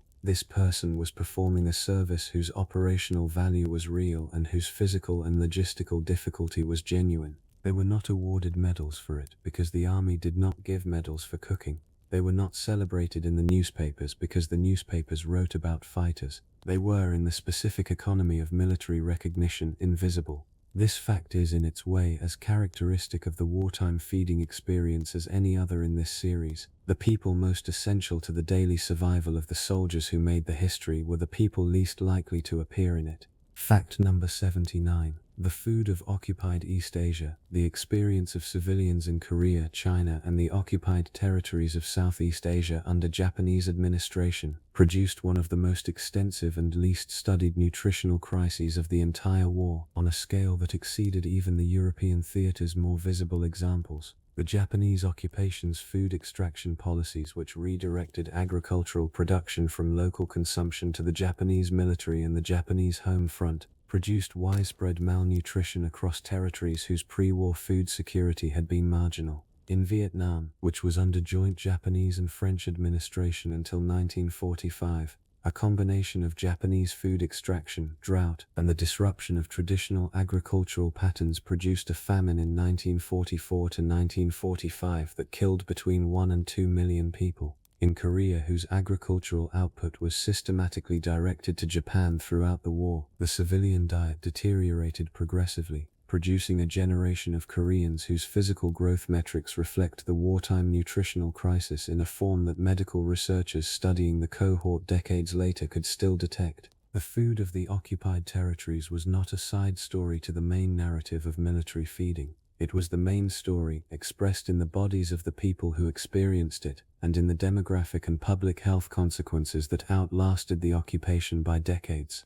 Fact number 80. The role of fishing and hunting by soldiers in combat zones. The improvised acquisition of protein from the local natural environment was another dimension of the parallel food economy that supplemented official rations across all theaters. American soldiers in the Pacific discovered that concussion grenades detonated in clear water produced quantities of stunned fish that could be collected and eaten, a technique whose wasteful exuberance was matched by its practical effectiveness as a protein supplement in environments where the official ration's protein component was inadequate. British soldiers in North Africa and Italy developed a pragmatic relationship with local livestock, chickens, rabbits, the occasional goat, that the official record classified variously as unauthorized procurement, local purchase, or simply did not classify at all, because the official record did not consistently try to account for what happened to the gap between the ration issued and the calories consumed. German soldiers in France and the Soviet Union supplemented their rations with game, fish, and foraged produce across the entire occupation period,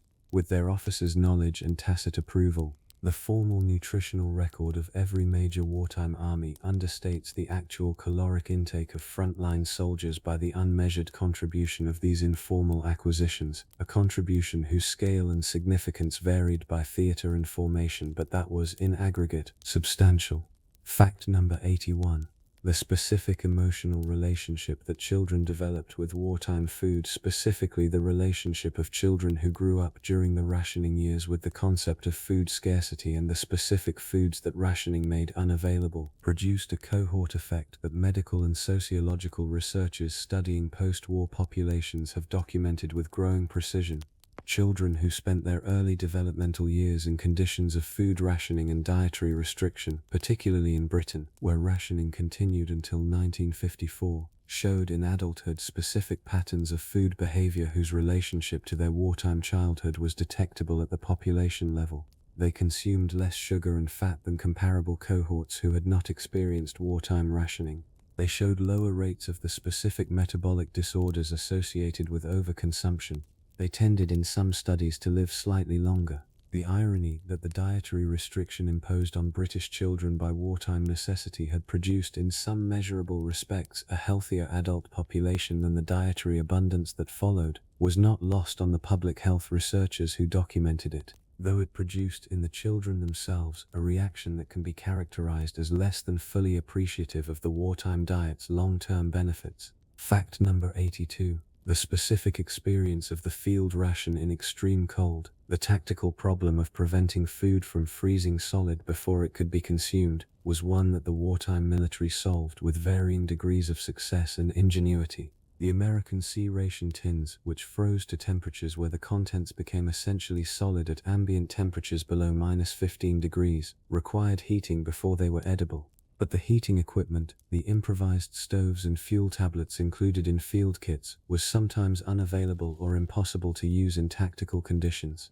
Veterans of the Bulge described techniques for thawing ration tins that ranged from the practical, carrying them inside the uniform against body heat for several hours before the meal, to the desperate, attempting to heat them on vehicle engine manifolds, in artillery breech blocks, or in shell craters filled with material that could be ignited. The frozen tin that could not be thawed was not merely an inconvenience, it was a caloric event that did not occur, in conditions where every caloric event was needed. The Army eventually developed specific cold weather rations with higher fat content. Fat remains pliable at temperatures where carbohydrate and protein components freeze solid, but the development came too late for the winter of 1944 to 1945. Fact number 83. The history of military food supply in the Second World War is at its foundation a story about the distance between intention and delivery, between the ration that was designed to provide adequate nutrition and the food that actually reached the man who needed it. The intention was genuine across all major Allied armies. The nutritional science was consulted, the caloric standards were set, the supply systems were organized with considerable institutional effort. The delivery was imperfect because the variables between the warehouse and the foxhole, enemy action, terrain, weather, tactical tempo, supply priority conflicts, human error, and simple bad luck, could not be fully controlled by any supply system, however well designed. The gap between intention and delivery was in some theaters and some periods small enough to be managed within the body's adaptive capacity. In others it was large enough to be measured in the physical deterioration of the men it affected. In theirs it was large enough to be measured in the physical deterioration of the men it affected. In theirs it was large enough to be measured in the physical deterioration of the men it affected. In theirs it was large enough to be measured in the physical deterioration of the men it affected, in their reduced capacity for the work the war required of them, and in the specific, daily, intimate experience of being hungry in a situation that provided no remedy. The meals that barely sustained armies were the meals of that gap. Neither the meals the ration planners had designed nor the no meal that would have been the alternative, but something in between, inadequate and essential simultaneously, consumed daily by millions of men and women who would not have characterized themselves as performing anything remarkable by eating what was put in front of them, and who were, in the specific economy of the war, doing precisely that. Fact number 84. The wartime research program on military nutrition that the United States Army Quartermaster Corps conducted throughout the war period was one of the largest applied nutrition research efforts in history, and its institutional records, held at the Natick Laboratories and in the Army Medical Department archives, represent a resource whose content the general history of nutrition has only partially absorbed. The program's specific contributions included the development of standardized methods for field testing ration acceptability, the establishment of caloric standards for different operational conditions, the identification of specific vitamin and mineral deficits in existing rations and their correction, and the testing of new food technologies, dehydration, freeze-drying, new packaging materials in both laboratory and field conditions. The scientists who conducted this research were working in a context of extreme operational urgency that gave their findings an immediacy rarely available in peacetime nutritional research. The results of their work went directly into ration revisions implemented across formations containing millions of soldiers, and the consequences of errors, both in the direction of nutritional inadequacy and in the direction of palatability failures that caused soldiers not to eat what was provided, were visible in the operational data of the campaigns that followed. The wartime nutritional researcher occupied a specific position in the chain between nutritional science and military outcome that has no peacetime equivalent, and the work they produced in that position shaped both the science and the food industry that followed it. Fact number 85. The history of military food supply in the Second World War is in many ways a story about food as a mirror of human values, the ways that communities under stress decide, often without conscious deliberation, who deserves to eat and who does not. The food economy of the prisoner of war camp was a compressed version of the moral economy of the community under stress, a place where values were tested daily by the question of what a person did with a resource that everyone needed and that was not sufficient to meet everyone's need. In camps like Stalag Luft Free, the answers given were not uniformly noble, but the question itself, posed with the specific urgency that genuine hunger provides, was among the most revealing tests of character that the war offered. A man who shared his parcel with a sick comrade demonstrated a quality of character that the camp community recognized and valued. A man who hoarded was noted and judged. Escape committees calculated additional caloric requirements for escaping prisoners and accumulated ration reserves accordingly. Medical officers monitored body weight as a proxy for the adequacy of the total food supply. Social hierarchies were tested against food with a clarity that peacetime conditions rarely permitted. The specific form that care and solidarity took, in a context where the material resources available for their expression had been reduced to the most fundamental level, was food, the daily articulation of whether another person's hunger mattered as much as your own. Fact number 86. The nutritional history of the wartime Pacific Island campaigns reveals, with particular clarity, the specific mechanism by which food supply failure transforms from a welfare problem into a strategic one. The Japanese garrison on Pele was not simply exhausted by the 73-day American assault, it was also progressively starving. The combination of pre-existing supply inadequacy, American submarine and naval interdiction had substantially reduced Japanese resupply across the Pacific from 1943 onward, and the specific disruption caused by the American assault produced, in the Peleliu garrison's final weeks, a condition in which the Japanese defenders' inability to deliver concentrated force was at least partly attributable to the physical deterioration of soldiers who had been subsisting on progressively reduced rations for months. The American commanders who found the island's cave networks after the campaign ended found, alongside the military equipment and the dead, the evidence of the garrison's food situation: empty rice bags, improvised cooking equipment, the physical remains of men whose body weight at death was, by assessment, significantly below any healthy minimum. The food supply failure at Peleliu did not prevent the Japanese from fighting. It made them fight less effectively than they would otherwise have done. The margin between a well-fed defending garrison and a starving one was the margin between a more and a less costly American victory, a margin paid, as most such margins are, in the specific currency of additional American lives. Fact number 87. The specific contribution of the military canteen, the institutional welfare provision of supplementary food and drink in rear echelon settings, to the soldier's food experience has been almost entirely overlooked in the serious historical literature. The Army and Navy YMCA, the American Red Cross, the Salvation Army, and their equivalents in other national armies operated canteen facilities in rear areas across all theaters, providing supplementary food, donuts, coffee, sandwiches, pie, that was not nutritionally significant in the context of a day's full caloric intake, but that was, in terms of the morale and welfare of the soldiers who used them, far more important than any nutrition analysis could capture. The Red Cross donut that a tired soldier consumed in a rear area facility in England before embarkation was, in nutritional terms, approximately 350 calories of refined carbohydrate. In experiential terms, it was a donut, a piece of the civilian world, produced by a civilian organization, served by a civilian person in a context that briefly suspended the institutional texture of military life. Veterans of both the European and Pacific theaters recalled specific canteen encounters, specific cups of coffee, specific pieces of pie, specific conversations over a counter, with a vividness that confirmed the specific morale function of the supplementary food economy that ran alongside the official ration system throughout the war.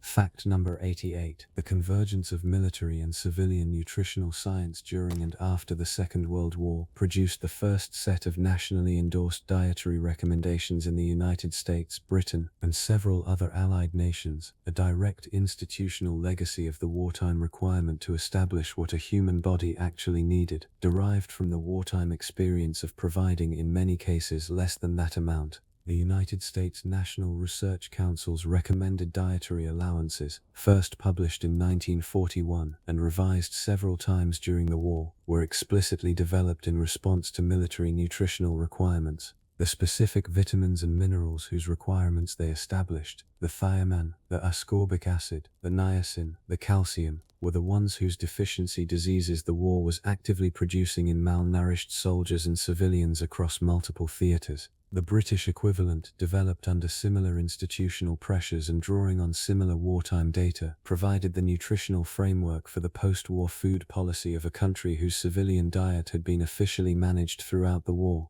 The dietary recommendations that contemporary nutritional science is still revising are, in their original formulation, a product of the specific wartime question: what is the minimum that a human being needs to remain capable of the work we are asking of them? Fact number 89. The experience of eating captured enemy rations, a common enough wartime occurrence to constitute its own minor food genre, reveals something interesting about the relationship between dietary preference and military identity. American soldiers who captured German rations in Europe generally found them more appealing than their own K rations. The German bread, sausage and pork products were closer to the American dietary tradition than the compressed, foil-wrapped C ration content, and several veterans described captured German food as the best meal they had during their entire service.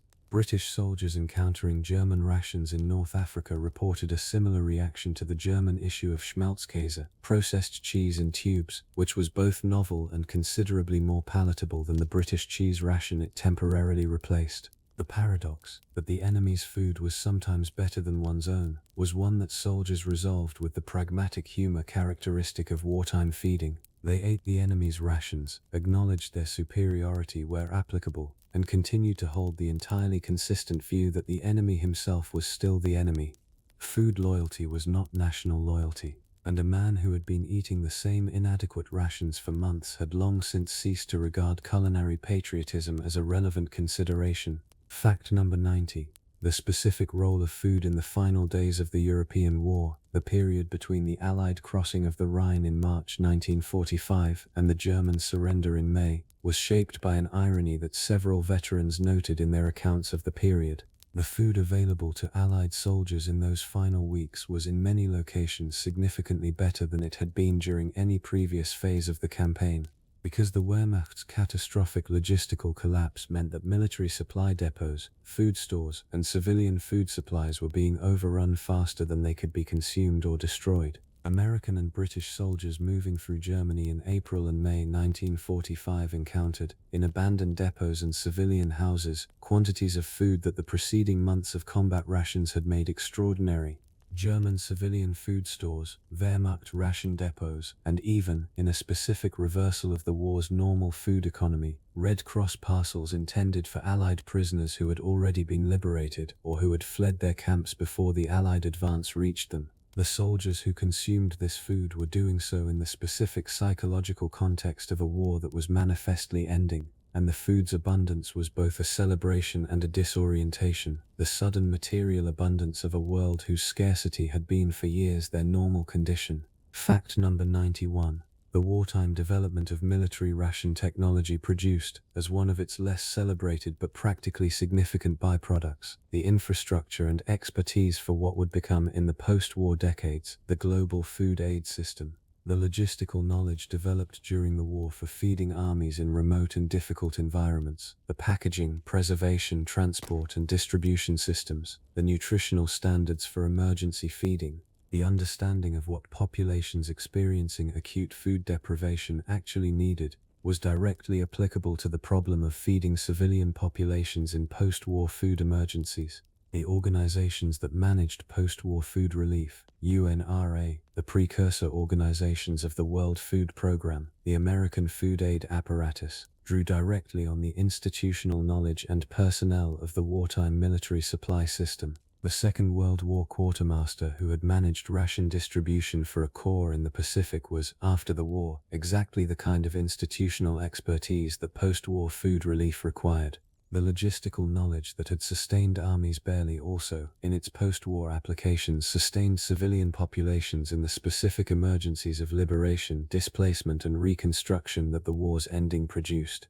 Fact number 92. The food of the wartime merchant navy, the men who crewed the ships that delivered the supplies on which every wartime operation depended, represents one of the more unusual food experiences of the entire conflict. Merchant sailors ate from the ship's stores, which on a well-run vessel and in normal conditions were significantly more generous than military rations. Fresh meat, vegetables and bread were available on ships departing port, and the galley produced meals at a standard that exceeded anything the infantry could expect.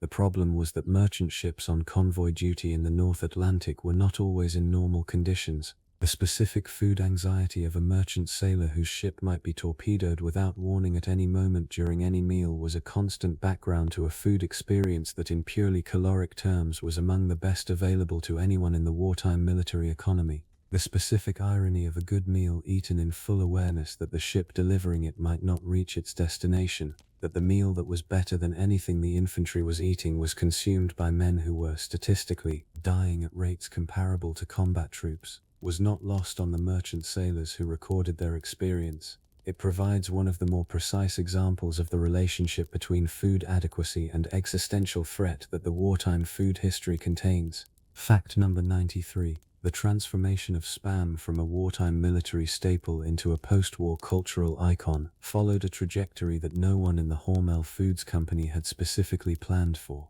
The product's wartime ubiquity, its presence in the rations of Allied soldiers across multiple theaters, its association with the specific flavor of military food, its appearance in every wartime cartoon and soldier's letter that touched on the subject of food, had given it a specific cultural identity that was simultaneously a form of fame and a form of stigma. The Spam that appeared in post-war Hawaiian cuisine, where it became a genuine regional staple, integrated into local food culture with a sincerity that the mainland American relationship with the product never quite achieved, was a different cultural Spam from the one that appeared in British comedy and American soldier letters as the symbol of institutional food inadequacy. The Hawaiian relationship with spam reflected the product's direct wartime introduction to the islands through military feeding and its integration into local cuisine by people who found its properties genuinely useful in a cooking tradition that accommodated processed pork without cultural reservation. That Hawaii's relationship with spam became one of the more distinctive regional food identities in the American culinary landscape is a consequence, directly traceable, of the specific history of wartime military feeding, another thread in the long, improbable connection between the fields of Iowa and the tables of the Pacific. Fact number 94.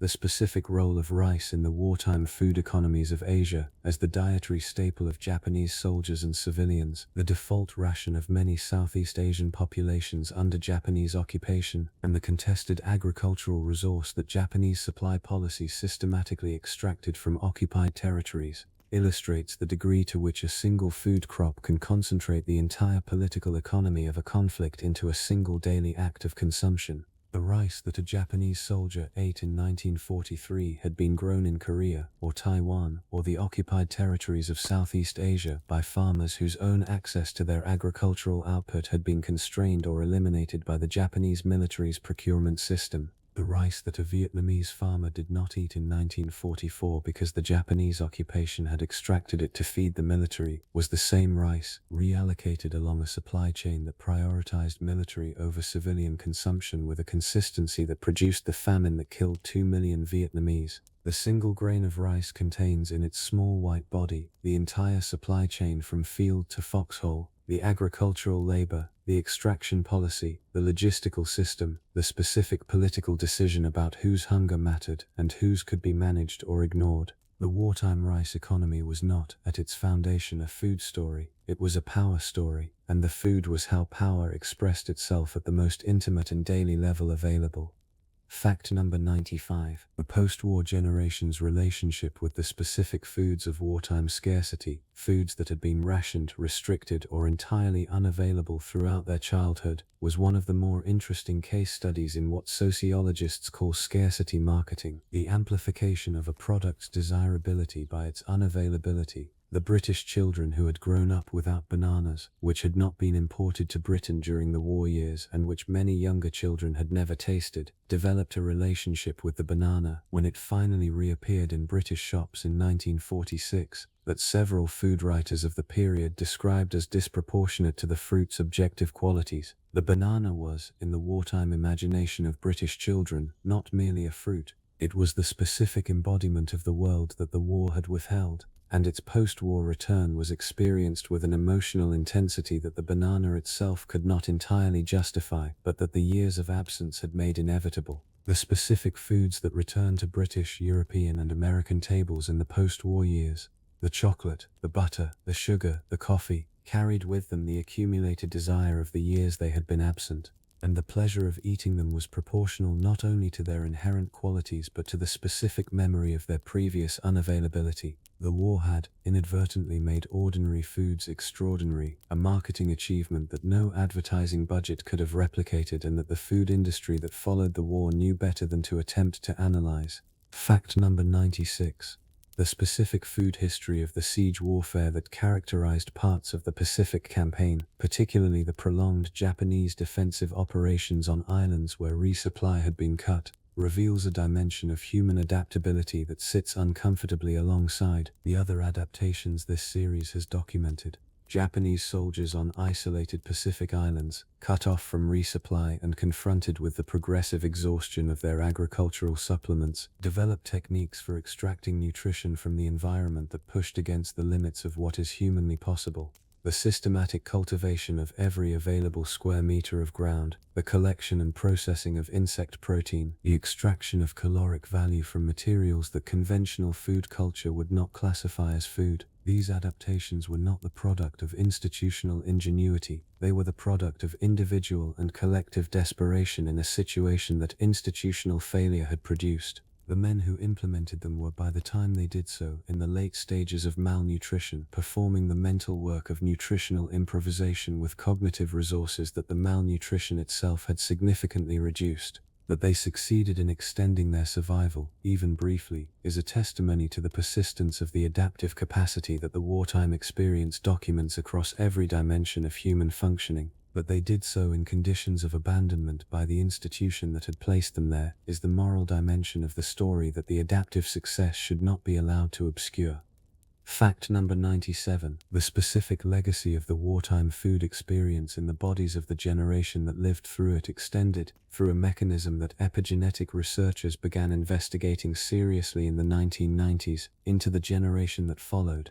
The Dutch hunger winter cohort, the children born to women who were pregnant during the famine period of 1944 to 1945, became one of the most extensively studied populations in nutritional epidemiology because the specific timing and severity of the nutritional deprivation they had experienced in utero made them a natural experiment in the developmental consequences of prenatal malnutrition. Researchers following the cohort across decades found elevated rates of metabolic syndrome, cardiovascular disease, and type 2 diabetes compared to cohorts born before and after the famine period. They found specific epigenetic modifications, changes in gene expression patterns that had been established by the prenatal nutritional environment and that persisted into old age, that distinguished the famine cohort from their unstarved contemporaries. The children born during the Dutch hunger winter were not themselves starved, they were born after the famine ended, but the nutritional environment of their prenatal development had written something in their physiology that decades of adequate nutrition had not erased.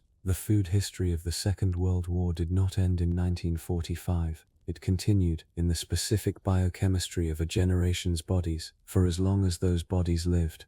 Fact number 98. The wartime contribution of women nutritionists, dietitians, and home economists to the development of military and civilian food policy has been almost entirely overlooked in a history that has focused on the combat soldier's food experience. Women in these professional roles were central to the development of the wartime home front rationing systems, the Ministry of Food's women-led recipe development program in Britain, the American War Food Administration's nutrition education campaigns, the Cooperative Extension Service's work with rural communities on food preservation and substitute ingredients. They brought to these programs a practical domestic food knowledge that the predominantly male military nutrition establishment did not possess. The specific knowledge of how food was actually cooked, stored, and consumed in the household, as distinct from the laboratory and the supply depot, was brought to the wartime food management enterprise primarily by women. The effectiveness of the rationing systems that kept Allied civilian populations adequately nourished throughout the war depended on their contribution in ways that the institutional records acknowledge only partially.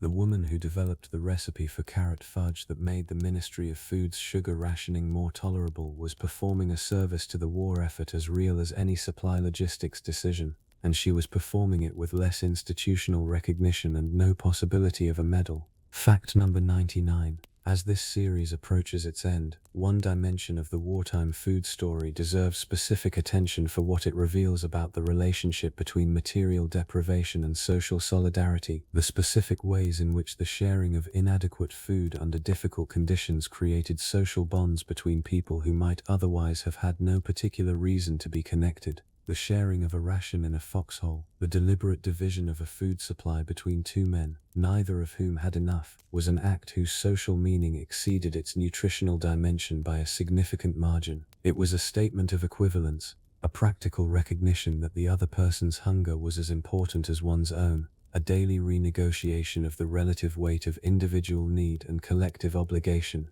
The social texture of wartime feeding, the passing of the communal mess tin, the division of the last tin of peaches, the deliberate saving of a portion of a Red Cross parcel for a man who had been sick, was not incidental to the wartime experience of food. It was in many cases the most human dimension of it. The specific form that care and solidarity took, in a context where the material resources available for their expression were reduced to the most fundamental level, was food. And the choice to divide what was not enough, rather than consume it alone, was the daily articulation of the specific human quality that made the communities of the wartime experience worth fighting for. Fact number 100. The memory of hunger, the specific, embodied memory of having been genuinely, sustainedly hungry in a way that peacetime life did not provide, and that the post-war abundance was intended to prevent from recurring, was among the most durable legacies of the wartime food experience in the generation that lived through it. Veterans and civilians alike carried a specific and personal knowledge of hunger that their children, growing up in the post-war abundance, did not share and could not fully understand.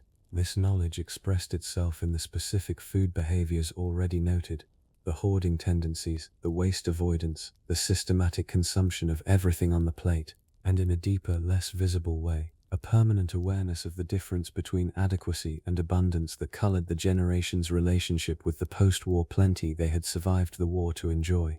The abundance was not simply pleasure. It was, against the specific memory of its alternative, something closer to relief, daily relief, renewed with each adequate meal, at the confirmation that the thing that had not always been there was here today. The generation that had eaten what was in front of them in the specific circumstances described across these 100 facts, ate their post-war meals against the background of that memory. It made them value the ordinary meal in a way that no generation which had not experienced its removal could quite replicate.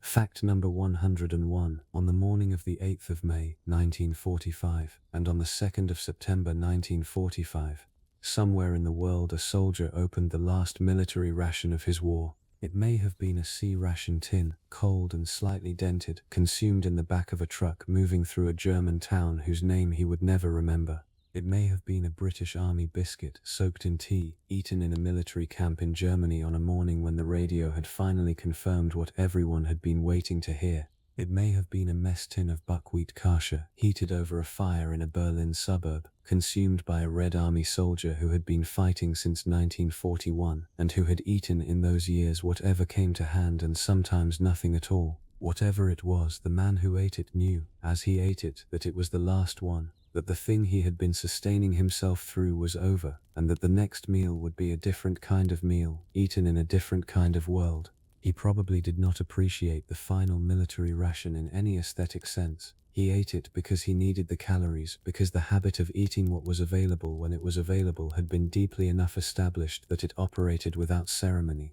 And then he put the empty tin aside, and he got up, and the world that had produced the tin and the man and the specific hunger that connected them was over. The next world had different food in it. He intended to eat better. The 101 facts in this series have traced the history of wartime military feeding, from the K-rations designed inadequacy to the refeeding crisis of liberation, from the German Stalingrad airlift's collapse to the Dutch hunger winter's epigenetic legacy, from Spam's improbable journey between a Minnesota factory and the Soviet front to the Red Cross Donuts' equally improbable morale function in a rear area welfare tent in England. The story they tell is, at its simplest, a story about the gap between what armies required to function and what they were actually fed, and about the remarkable, costly, and sometimes darkly creative ways in which the people on the receiving end of that gap managed it. The gap was not uniform. It varied by theater, by formation, by national army, by time of year, and by the specific accident of whether the supply column had been ambushed that morning. At its smallest, it was a modest caloric deficit that produced mild fatigue and some weight loss over a campaign's duration. Manageable, recoverable, the kind of nutritional shortfall that the body's adaptive reserves could absorb without permanent damage. At its largest, it was starvation, the progressive, systematic destruction of a human body's capacity to sustain itself, measured in the specific deterioration of beriberi and pellagra and scurvy, in the dramatic weight losses of the Pacific Island garrisons, in the specific final dignity of men who had fought for their countries and been failed by their country's supply systems, starving in places their countries had sent them to hold. Between those extremes, the majority of the wartime food experience occupied a middle ground that the historical literature has rarely examined with the attention it deserves. Not dramatic enough to be starvation, not adequate enough to be nourishment, but something in between. The daily, incremental insufficiency of armies fed on compromise and improvisation, on food that was technically edible and gastronomically memorable for the wrong reasons, on rations designed by people who had done their best with what science and logistics could provide, and who had still, in many places and periods, not provided enough. The people who ate in that middle ground, the vast majority of the war's combatants, developed, in response to it, a specific relationship with food whose character was shaped by scarcity, pragmatic, uncomplaining, attentive to available resources, capable of genuine pleasure in minor improvement, and carrying in the specific sensory memories of the most inadequate and the most surprisingly adequate meals, an archive of experience that the post-war world inherited without always recognizing its origins. The specific foods that the war produced or popularized, the instant coffee, the M&M, the canned ration, the powdered milk, the spray-dried egg, entered the post-war civilian food supply and shaped the food culture of the subsequent decades in ways whose wartime origins are rarely acknowledged on the label. The nutritional standards the war established, the recommended daily allowances, the fortification protocols, the vitamin standards, became the framework within which contemporary nutritional science operates, their wartime origins visible only in the specific emphasis on deficiency prevention that reflects the wartime experience of deficiency at scale. The food aid infrastructure the war built became the system through which subsequent generations of civilians in humanitarian emergencies were fed, its institutional DNA traceable to the quartermaster corps of armies that had learned at considerable cost how to move food to people who needed it across distances and in conditions that had not previously been attempted. But the legacy of the wartime food experience that deserves the most careful attention is not in any of these institutional or technological domains. It is in the bodies and memories of the people who lived through it, in the specific, durable sensory memory of a tin of peaches in a farmhouse in Italy, in the epigenetic modification of a Dutch child's metabolic regulation, in the veteran's reflex to finish everything on his plate and his inability to explain to his children why they should do the same, in the specific pleasure of a hot meal after cold days that peacetime comfort had not taught him to appreciate, and that the war had made permanently available to him as a form of daily gratitude. Think about the soldiers who opened those ration cans in the darkness, unable to see what they were eating, just trying to get calories into tired bodies. Think about the ones who carved their own spoons from scrap wood, who traded cigarettes for an extra can of fruit, who dreamed in elaborate detail about meals they'd eat someday when the war finally ended.